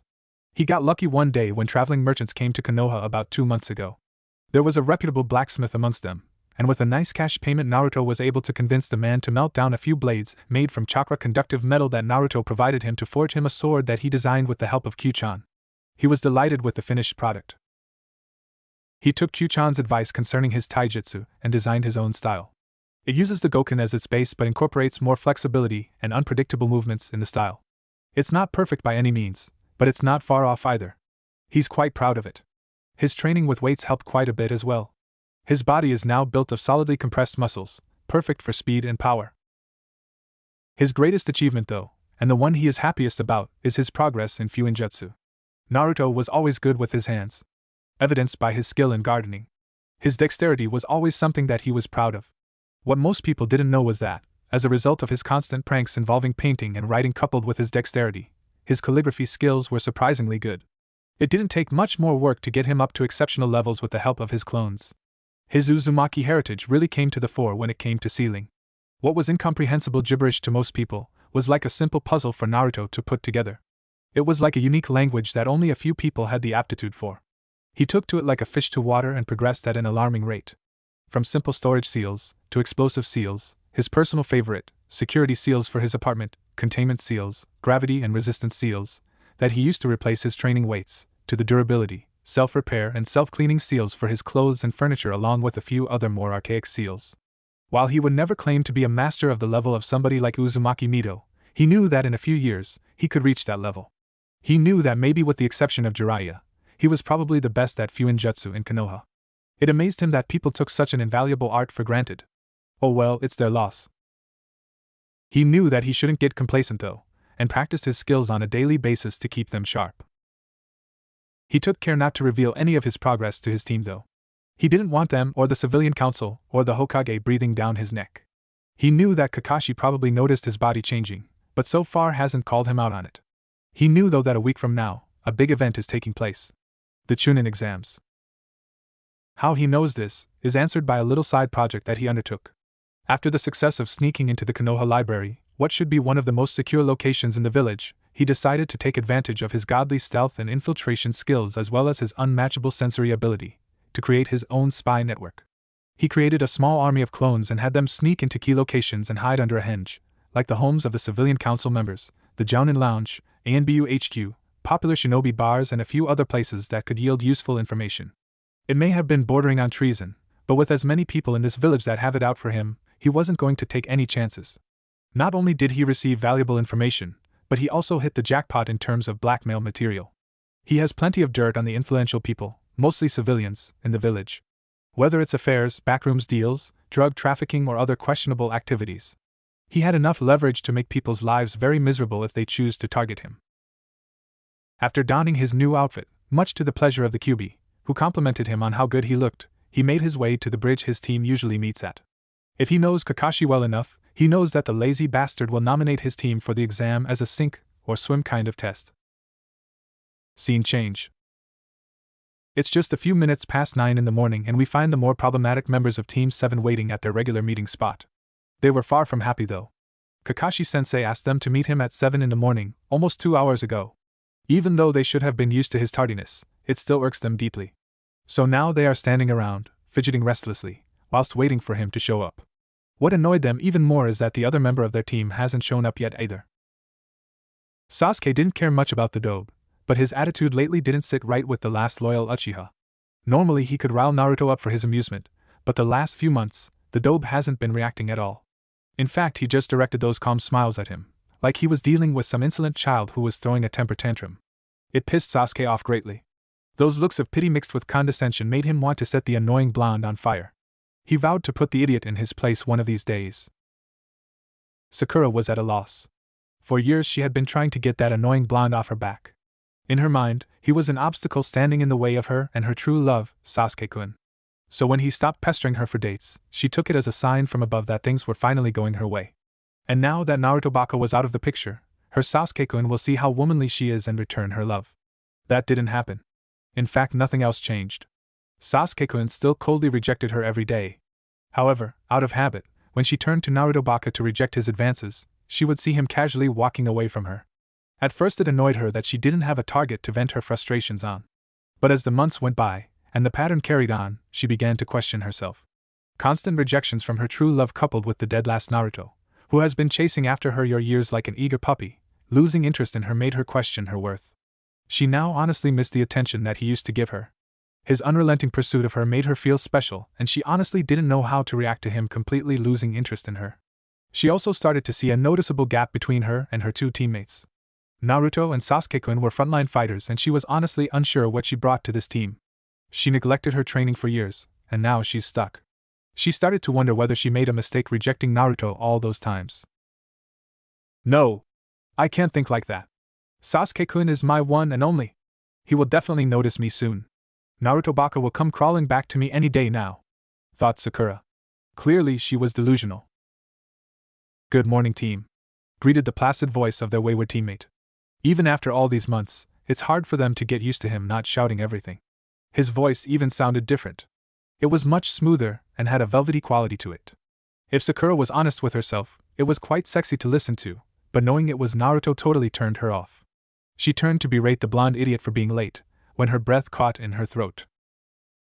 He was dressed in a totally different outfit. Most obvious was the absence of the glaring neon orange that usually blinded people when he walked by. His new outfit consisted of a white yukata that reached just below his knees, with blue snowflake patterns on the bottom and ends of the sleeves, worn so that his arm only goes through the left sleeve, and the right half droops down over his azure obi and a mid-sized blue swirl on the back. Over this, he wears a black belt buckled with a rectangular plated leaf hitite as the buckle.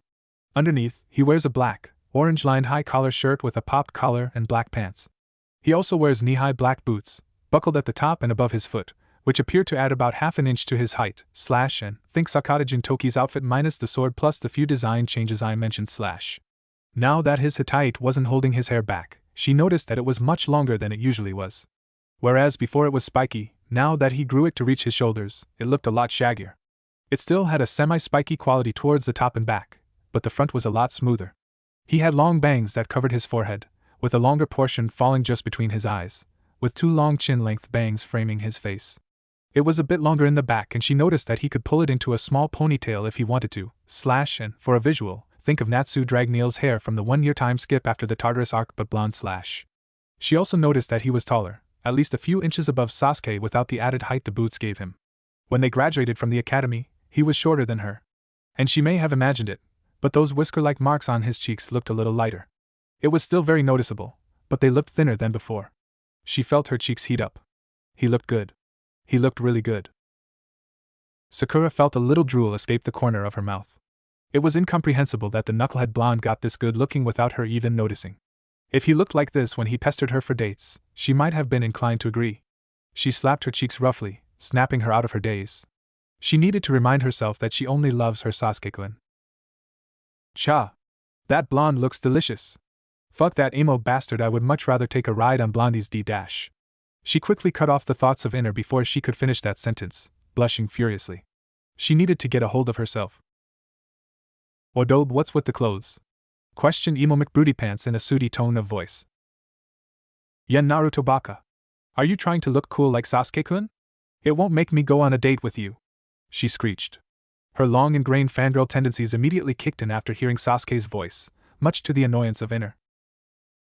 Naruto was amused by the reaction of his team for something simple as a change of clothes. He honestly felt a little sorry for them. To him, they still had a lot of growing up to do. Sakura still looked at the world through rose-tinted glasses, thinking Sasuke will swoop in to save her if she's ever in danger. Sasuke, on the other hand, seemed to think being an Uchiha made him automatically superior to everyone else. But if someone did better than him, he became immensely jealous and insecure. He had a contrasting inferiority and superiority complex. He wasn't even as prodigal as those idiot civilians made him out to be. The only reason he was regarded as a prodigy was because he was the only Uchiha in the village. If the clan was still around, he would probably be about average. He only recently awakened his Sharingan, whereas the more talented members of his clan did it before even hitting double digits in terms of age. All the baseless praise he received made him start believing his own legend, making him think he's untouchable. Naruto knew, without a doubt, that he would wipe the floor with the brooder without even breaking a sweat. Not only did Naruto feel he was more skilled right now, but it was far too easy to get under Sasuke's skin. He had no control of his emotions if you simply just mentioned the name Itachi. He was a walking flight risk, and Naruto often wonders what the Sandaime was thinking allowing him to be a shinobi. They function in a way to keep the body warm and protected, not to mention preserving one's modesty. If you're asking, however, why I'm wearing new clothes, the answer is simply that my older ones don't fit me any longer. This ensemble appealed to me. I didn't know you had such a keen interest in fashion, Sasuke-san. Maybe our resident self-proclaimed fashion guru Yamanaka Ino should know that you share such interests with her. Commented Naruto with a placid smile that came off as, almost, patronizing, and enraged Sasuke off fiercely. The way he spoke was so sincere and gentle, but the amusement dancing in his eyes told Sasuke that he was enjoying speaking to him in such a manner. If it was the old Naruto, he would have blown up and screamed obscenities at him. He honestly preferred that, compared the way Naruto seemed to toy with him now for his own amusement. The rest of Naruto's sentence caught up with him, causing him to pale rapidly. The thought of one of the biggest Sasuke fangirls thinking that they shared such an interest. Sasuke, despite his arrogance, knew a losing battle when he saw one as rapidly shook his head negatively before backing away and going back to brooding. Only this time, instead of picturing just Itachi, his blonde teammate also joined his traitorous brother in his fantasies of revenge. And Sakura-san, I can guarantee you that I have no interest in asking you out on a date of any kind. So you can rest assured, declared Naruto calmly to his female teammate, who felt her ego take a massive blow. She got rejected by Naruto when she didn't even ask him out. The fact that he looked so good now made it even worse. Why wasn't he interested in her anymore? Was she not pretty enough? Was her forehead too big? These were the kind of thoughts that plagued her mind as she tried to keep herself from breaking down. She wished things could go back to the way they were. She was much happier then. Naruto just tuned out his teammates, not really interested in their business. While he would work with them and protect them on missions, as was expected of him, he was in no way going to be any closer to them than the absolute minimum requirement. He instead took the time to admire his new clothes. It was comfortable and provided easy movement. And even he had to admit, he looked damn good in it. Thanks to the extra strength durability seals, self-repair seals, and seal cleaning seals he drew on all the sets he had, he didn't worry about them being damaged too badly. Seals really were a godsend to him. It also made carrying around his equipment much simpler, as instead of having holsters strapped to his thigh, he had some intricately drawn modified storage seals on his forearms, allowing easy access to his shinobi gear. He was able to modify the seal in such a way that it sunk into his skin and wasn't visible, giving him a bit of an edge when drawing weapons with an element of surprise. He also had resistance seals on his body to continue his physical training, even when doing something simple as walking. He was on level 6, out of 10 levels. He always dropped them at the end of the day to get reacquainted with his body so that it's in sync with his mind. It won't do for him to drop his seals and not be able to keep up with his own body. He can honestly say he's probably one of the fastest people in the village in terms of pure speed. The face that he tore his muscles daily and repaired them overnight for almost 6 months have made his body almost inhuman in terms of strength, durability, and dexterity. But he knew better than anyone not to get too overconfident. While he had a lot of pure power, he had very little experience. Not to mention, as a successful prankster, he knew that a well-placed trap could take down even the most powerful people. The proof is living within him after all. The QB made sure to remind him of that fact every day to prevent him from getting a big head from his training success. Something he was thankful for from his friend. His attention was drawn by the rapidly approaching Churka signature. He honed his senses to be able to detect such movements. Along with his special ability, he doubted there was a better sensor in Konoha than him. Poof. His teammate's attention was immediately drawn to the newcomer. You didn't have to be a rocket science to guess who it was. Good morning, my cute little Genins, was the annoyingly condescending greeting from their Jounin sensei, Kakashi. Both Sakura and Sasuke had tick marks on their forehead at his nonchalance despite being 3 hours late. Again. I got lost today, so. You're late, screeched Sakura, cutting him off. It was somewhat of a team tradition by this point. Didn't make it any less annoying to them, though. Kakashi just giggled inwardly at the faces of his students. It was just so much fun to mess with them. Their reactions were priceless. Well, team, we've got a day of missions today, so he had to do a double take when he finally spotted Naruto. His mind was working a mile a minute, categorizing all the differences in his student in his new attire. It was almost like seeing Minato-sensei, but he notices that while the features were similar, Naruto had his own unique flair, much like his mother in that regard. He had to admit, though, he looked good. It was a major improvement from his orange jumpsuit. Well, Naruto, you're certainly looking different today. Nice digs, he commented, giving his student a thumbs up. Thank you for your kind words, Kakashi-sensei. It relieves me that you find my attire appropriate, replied Naruto with a tranquil smile. Kakashi just sweat dropped at that. That was another thing he noticed about Naruto in the past few months. He spoke in such a polite and calm way that sometimes you couldn't be sure if he was being sarcastic or not. Even though Kakashi knew he probably was, given his prankster nature. He wondered if he did it on purpose, just to annoy people. No, that was probably exactly why he did it. He knew firsthand, seeing as how Sasuke blows a gasket every time Naruto compliments him in the same manner, and even though Sasuke isn't the most social person, even he can pick up the underlying sarcasm and condescension in Naruto's tone, regardless of how sincere he sounded. Kakashi cried anime tears in his mind at the thought of at least one of his students took after him in some way. Anyway, let's get some missions done today, he said as they made their way to the mission center. Scene change. After a long day of missions, we find Team 7 at their usual meeting spot. Kakashi was giving them their usual reviews when he noticed a messenger eagle. Knowing what it meant, seeing as though it was that time of the year, he dismissed his students and took off to the Hokage Tower. Naruto, who noticed the interaction, figured out what was happening and allowed himself a small smirk, knowing what was coming tomorrow. Sasuke-kun, would you like to get some lunch? Maybe we can work on strengthening our teamwork? Questioned the bashful Sakura. Sasuke, for his part, didn't even bother looking back. Humph, if you have time to do pointless things like, then you should go practice a jutsu or something. Honestly, your abilities are lower than Naruto's. Go find a way to make yourself not be useless, replied Sasuke coldly, causing Sakura's shoulders to droop sadly. His comments really cut into her already fragile self-esteem. She was already questioning her usefulness, and the comments of her crush just drove the nail in deeper. She reflexively turned around to reject Naruto's date offer, only to see him walking away. She almost forgot that he doesn't seem interested in her anymore.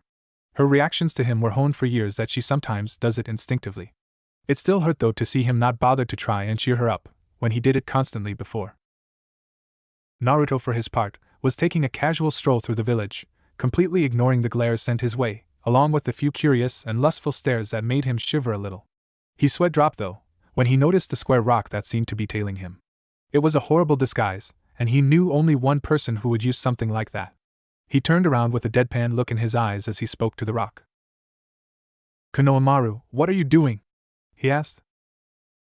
I should have expected that for the man whom I have high hopes for and is also my rival, came the muffled reply from the rock before it started glowing. Boom. It exploded, kicking up a large amount of smoke. Coughing could be heard from the smoke cloud, and Naruto could see the silhouette of 3 kids on the ground. Hey, you used too much gunpowder, said Konohamaru to his friend as they continued their coughing fit. Naruto noticed that all 3 kids wore the same type of goggles that he used to wear when he attended the academy. The kids noticed Naruto staring at them with a dull expression and froze. The 2 groups continued to stare at each other, not moving an inch. Suddenly the group of kids burst into action. The one that possesses the sex appeal of an adult, and the kunoichi from the senior group, Moegi, declared the girl with burnt orange hair done up in high pigtails and a permanent blush on her face, while striking a weird pose. The one who loves dividing numbers, Udan, followed the plain-looking boy with glasses and snot running down his nose, while doing an equally ridiculous pose. This village's #1 genius ninja, Konohamaru, shouted Konohamaru, following his friend by doing a bizarre-looking pose. The 3 of us make the Konohamaru Corps, all 3 of them said together, maintaining their poses. There was absolute silence for a few moments. Naruto could hear Q-chan laughing her ass off in his mind. He felt a drop of sweat rolling down the side of his face as he wasn't sure how to react in this situation. He wondered if this was what he was like when he was younger. That wasn't a pretty thought at all. He decided to just ignore the strange introduction. Hey Konohamaru, long time no see. I see you made some new friends too, greeted Naruto in a friendly manner. Unlike his usual tone that he uses to annoy Sasuke with, this one was genuine. He really liked Konohamaru. He was a good kid who didn't care about the rumors surrounding Naruto. He was one of the few people in the village who treated Naruto as a regular person. Yeah, this is Moegi and Udan. We're at the academy together, introduced Konohamaru. Well, it's nice to meet you both. Any friend of Konohamaru is a friend of mine. He spoke kindly, causing a happy smile to blossom on the faces of Konohamaru and Udan, whilst Moegi blushed cutely at how cool and handsome he looked. By the way, why are you all wearing those goggles? Hehe, so you noticed. We are copying the old you, replied Konohamaru. Naruto had a soft smile on his face after hearing that reply. He really was happy. It was because of people like these three that he fought for this village. Oh, those goggles helped me a lot in my younger days. I'm sure they will serve you well, he said. Yeah. We haven't seen you around lately, boss. I like the new look, by the way. It's really cool, said Konohamaru while giving a thumbs up. Udan just nodded in agreement and Moegi nodded shyly with a bashful expression. Haha. Thanks for the compliment, guys. Yeah, I had a bit of a growth spurt and needed new clothes. Glad you think they look good. I was going for a different look. And sorry I haven't been around lately. It's been a bit hectic with missions and training. Tell what, I'm free right now, so what would you like to do? Replied Naruto, kindly causing all three of their faces to light up in joy. Let's play ninja, they shouted, causing Naruto to chuckle at their enthusiastic behavior. What kind of ninja plays ninja with a bunch of brats? How stupid, came the unwanted comment from a gloomy-looking Sakura as she sneered at the group. Naruto's expression sharpened for a moment, causing her to shiver, before it melted into his usual placid expression. Sakura was frozen for a moment. It was like being caught in the crosshairs of a predator, stalking their prey. She didn't want to feel that again. Era Sakura-san, I'm the kind of ninja that does that. They are my friends after all. Do you have a problem with that? He asked calmly, but Sakura was smart enough to pick up the underlying threat in his tone, causing her so shake her head negatively. He honestly scared the crap out of her just now. Hey boss, who is this girl? Is she or you know? Asked Konohamaru with a sly expression on his face while holding up his pinky finger. Sakura just blushed at his insinuation, whether it was from embarrassment or anger, not even she knew. Naruto just chuckled lightly in response. Nothing like that, Konohamaru, she's just my teammate, nothing more, responded Naruto. Sakura felt like a dagger pierced her heart at that comment. He didn't even consider her a friend. She honestly just wanted to crawl into a hole. First Sasuke-kun and now Naruto, this day was turning out to be horrible. Heh, I'm not surprised. She's kind of ugly. I'm not even sure if she's a girl. She's flat-chested, not to mention her huge forehead. I think you can find a prettier girl, commented Konohamaru bluntly, not knowing the danger that was lurking. Naruto just chuckled ruefully at the comment and at his tenant's howling laughter in his mind. Sakura felt the flames of feminine fury envelope her at the comments from the little brat. She had a lot of frustration built up from the day and a perfect target just made itself available. You might want to start running, Konohamaru, advised Naruto. Konohamaru looked at the direction Naruto was looking at and saw Sakura about to blow a gasket. His self-preservation instincts kicked in, causing him to take off in a sprint, with his friends following him. The object of his fear was hot on his heels as she chased him down. Naruto was amused by the whole exchange. He followed then at a languid pace. He would never let Sakura put her hands on Konohamaru, but he decided it would be a good lesson for his little friend in learning to keep his mouth shut. He wished he learned that early in his life. He was brought out of his musings by a loud crash from around the corner. He knew Konohamaru was involved as he had been following his chakra signature. It was the other three signatures in the area that caused him to pause though. They were pretty large, probably high Chunin level reserves. However, it was the hostility they were giving off that caught his attention. Any person in this village would recognize the Hokage's grandson, and unless they had a death wish, they would never try anything funny with him. This implied that they weren't from Konoha. Given the fact that the Chunin exams were in a week, he figured they were foreign shinobi. He wasn't too worried about the two that were near Konohamaru though. It was the one a bit further away that put him on edge. The bloodlust and pure intent to kill that were rolling off him was unnatural. Naruto decided he would keep an eye on that one. He carried on his languid pace though and decided to observe the scene, making sure to intervene if they tried anything with his young friend. That hurt you, little brat, commented what looked like, at least to Naruto, a gender-confused boy wearing a full-body black cat suit, with purple makeup on his face and a large bundle on his back. He noticed the pair of them were wearing Suna Hittaites. The girl next to him was dressed in a traditional battle kimono with a mesh undershirt and leggings. She had teal-colored eyes and dirty blonde hair that were done up in 4 spiky pigtails. She was also quite curvy for her age and had a considerable bust. She also had what looked like one of the trademark Suna battle fans on her back. All in all, Naruto found her to be quite attractive. He directed his focus back to the weirdo tough, when he picked up Konohamaru by the scruff of his neck. "Stop messing around. You're going to get us into trouble," said the blonde female. "I'm sorry, I was joking around," so pleaded Sakura nervously. She was trying to figure out who they were. She noticed that they had a different Hittite than what Leaf Shinobi wear. The makeup-wearing weirdo just glanced at the girl, noticing her Hittite and deducing she was a genin of Konoha. "But I want to play around before some noisy people come," he said with a smirk. The girl just rolled her eyes at him. "Let go!" struggled Konohamaru. "You're very energetic, kid," he mocked, before looking at Sakura. "Konoha's genin look pretty weak," she said before turning his attention back to Konohamaru. "I hate short people anyway. And you're so impertinent for someone younger than me it makes me want to break you," he finished with a cruel expression on his face. His companion just sighed. "I'm not going to be responsible for what you do," she said with a bored look on her face. Era, I don't like the way you're treating my little friend here. I'm going to have to ask you to put him down, please," said a voice from behind the 2 foreign shinobi, causing them to tense up as they didn't even feel him get behind them. They looked behind them to see Naruto in all his glory, lazily holding a kunai at the gender-confused boy's jugular, causing said boy to break out into a little sweat. The girl just had a blush on her face at how handsome her fellow blonde was. Konohamaru and just sighed in relief that their boss got them out of this jam, while Moegi was having a little fangirl moment. Even Sakura had to admit that Naruto looked really cool right now. "Oh, a tough guy, what are you going to do if I refuse?" he asked snidely, even though he wasn't as confident as he made himself out to be. He recognized that the blonde was dangerous. "Well, I honestly don't want to have to spill your blood over this nice, clean street. I'm sure it would be quite a chore to clean up," answered Naruto. The casual way said that put both Sunanin on edge. He said it like it was an undisputable fact that couldn't be changed. It didn't sit right with the two of them at all. "I'm sure I will be pardoned though. I can see the story now. Badass blonde rescues Hokage's grandson from bloodthirsty Suna transvestite. I'm sure you don't want that happening, right?" he commented airily. The blood drained from the boy's face when he realized that he almost harmed the Hokage's grandson. That would have gotten him executed on the spot. He released Konohamaru, who ran back to his friends. Naruto just nodded at his decision before putting his kunai away and casually walking past the 2 Sunanin, purposely showing his unguarded back as a way to imply that he didn't see them as a threat. The 2 understood what he did, and it irked them how he disregarded them, but knew better than to make a scene after almost harming the grandson of the village leader. Naruto got down on one knee and dusted off Konohamaru's clothing before checking him over for any injuries. "You're not harmed, are you, Konohamaru?" he queried. Said boy just shook his head negatively. "I'm fine, boss. Thanks for saving me."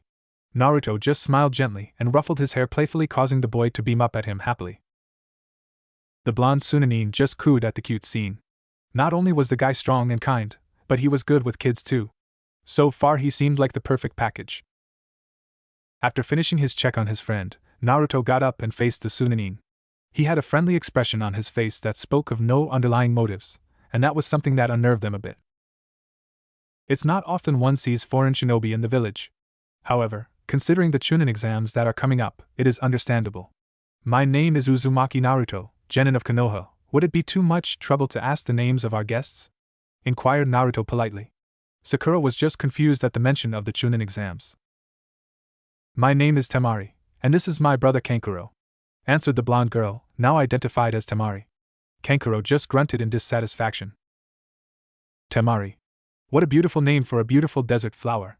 The pleasure is mine," said Naruto as he kissed the back of her hand, causing said girl to blush prettily. Naruto didn't really have a romantic interest in the girl, and while he did admit that she was pretty and would grow up to be a real beauty, for the moment he would just try to remain friendly relations with her and her brother. You would never know when connections like this came in handy in the future. And while he could possibly pursue a relationship with her in the future, his heart still belongs to Haku-chan right now.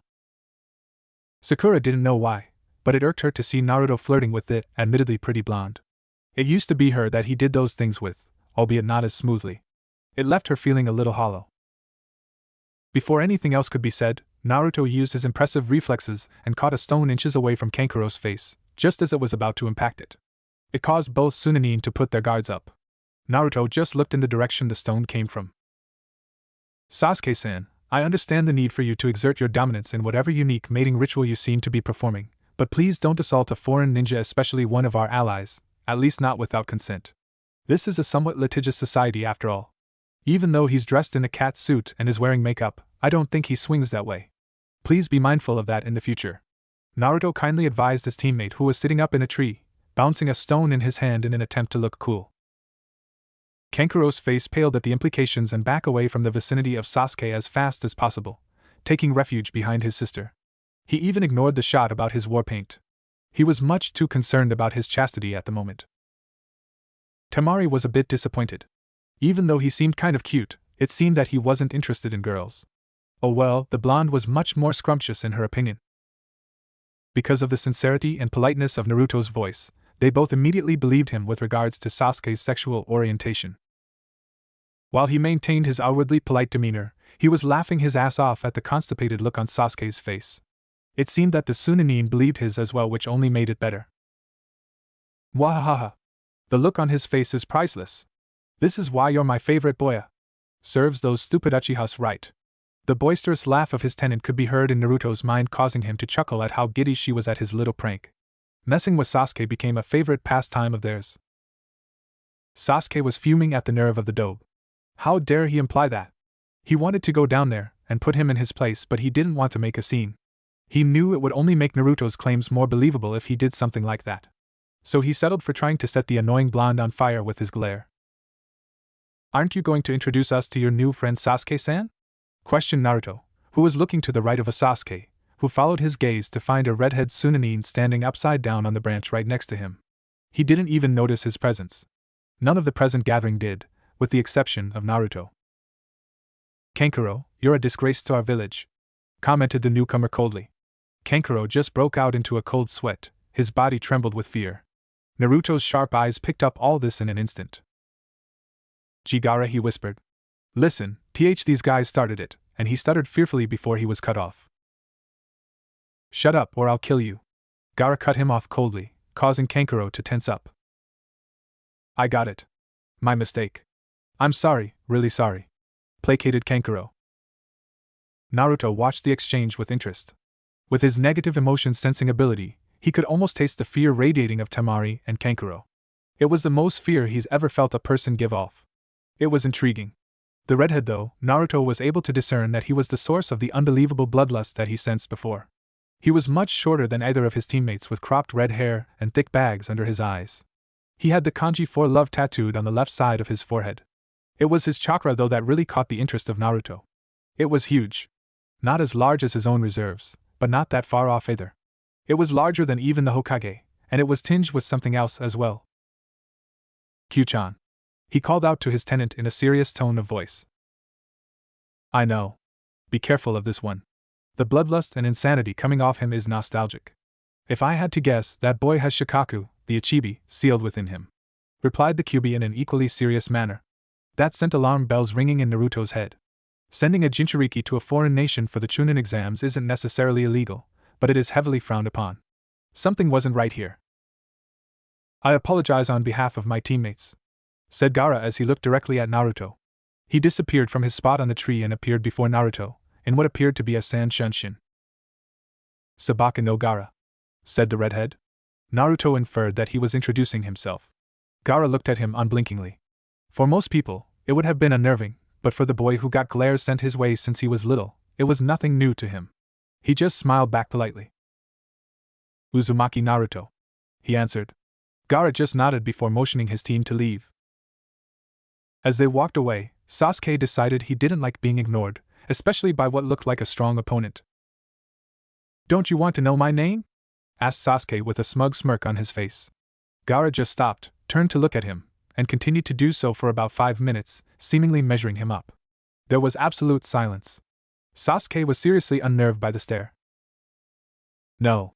He finally answered before turning around and walking away. It infuriated Sasuke to be disregarded in favor of his idiot teammate. Said teammate just couldn't let things lie there. Sorry, Sasuke-san.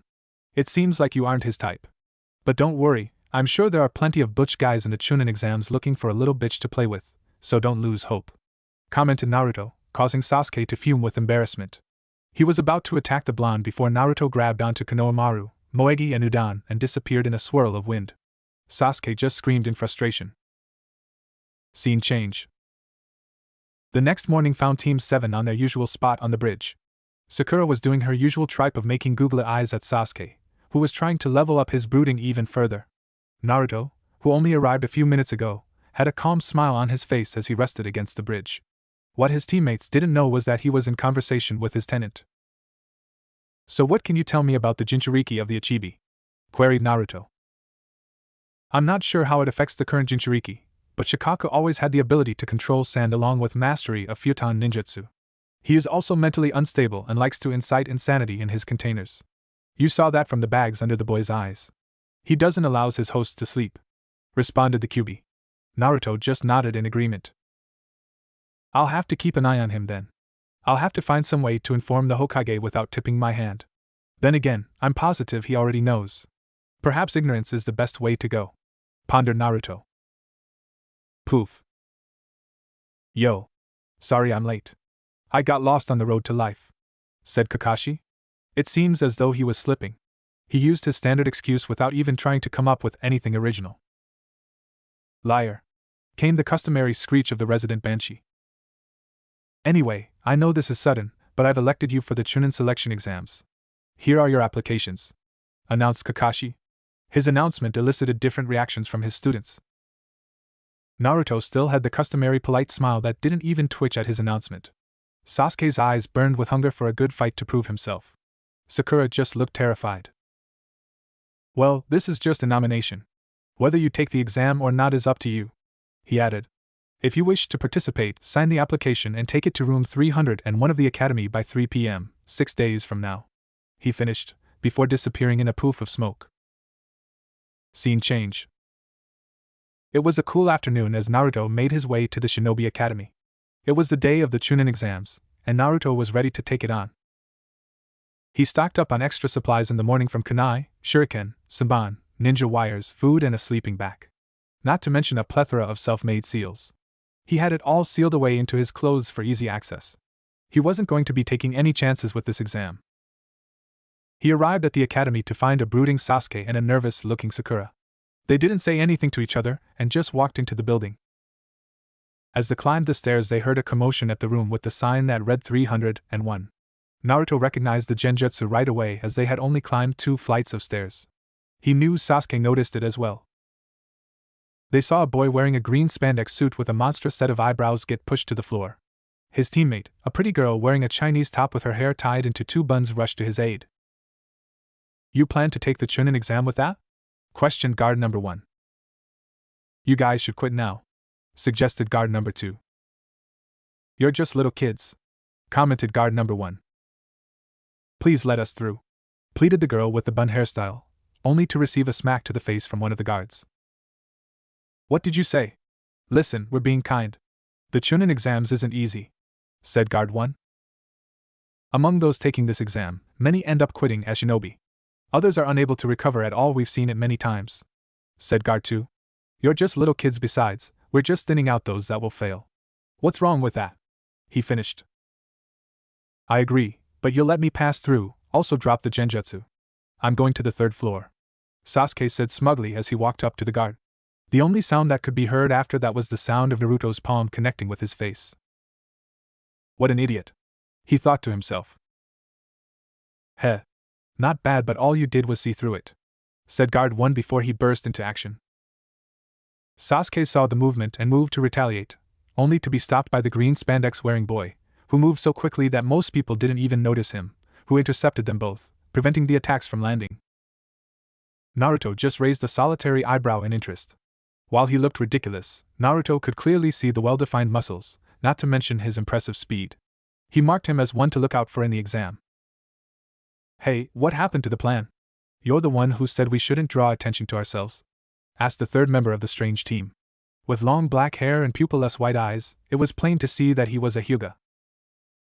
Well, answered the bushy-eyebrowed one as he blushed and looked towards Sakura, causing his female teammate to groan in annoyance as she watched him walk to the pink-haired girl. My name is Rock Lee. So yours is Sakura-san, he said, causing said girl to blink in confusion. He just gave a blinding white smile and a cheesy thumbs up. Let's go out together. I'll protect you till I die, he declared.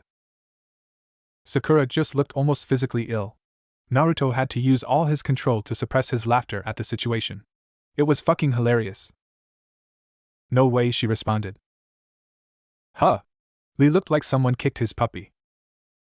You're lame, she told him, causing his head to drop. Hey, you called out the Hyuga boy to Sasuke. What's your name? He questioned pompously. When you want to learn someone's name, shouldn't you give yours first? Sasuke responded, in what he thought was a cool manner. Naruto just snorted at the two arrogant boys trying to have a dick measuring contest. You're a rookie, right? Countered the Hyuga boy. How old are you? I don't have to answer. His reply was cut off by Naruto, who came over and put an arm over his shoulder in a friendly manner. His name is Uchiha Sasuke. He likes training, tomatoes, and romantic walks on the beach. While he normally prefers more butch guys, he does have a hidden fetish for pretty boys. If you're interested, please wait till the exams are over. All I ask is that you be gentle and not hurt my friend. He has a fragile heart after all, said Naruto sincerely. The Hyuga boy's face just scrunched up in disgust before walking away. The girl looked to be giggling to herself at his predicament. Sasuke was fuming once again at the dope ruining his moment and spreading lies about him. Come on, Casanova, we don't want to be late, said Naruto as he ignored the pitiful killing intent coming from the last Uchiha and proceeded to walk towards the real venue. Sasuke could do nothing but impotently glare at his back, promising to get vengeance on the dope. As Team 7 continued to walk to the venue, a voice from above called out to them as they reached an open area. You there, with the sharp eyes. Wait. They turned around to see Rock Lee standing on a railing. What now? Asked Sasuke. Will you fight me right here, right now? Was Lee's response. Sasuke-san, we don't have time for this. We need to get to the exam room before it's too late, interjected Naruto. Don't tell me what to do, though, responded Sasuke, causing Naruto to sigh in disappointment. You are going to lose. He's far too strong for you. I guess you need your pretty little eyes to see that. Make sure it's turned on so you can remember this ass-kicking. Hopefully it will humble you. I'm going to the exam room, said Naruto as he walked past the fuming Sasuke and a worried Sakura. Oh, and Rock Lee, he called out, getting the older boy's attention. Try not to injure my teammate too badly. I need him for the exam.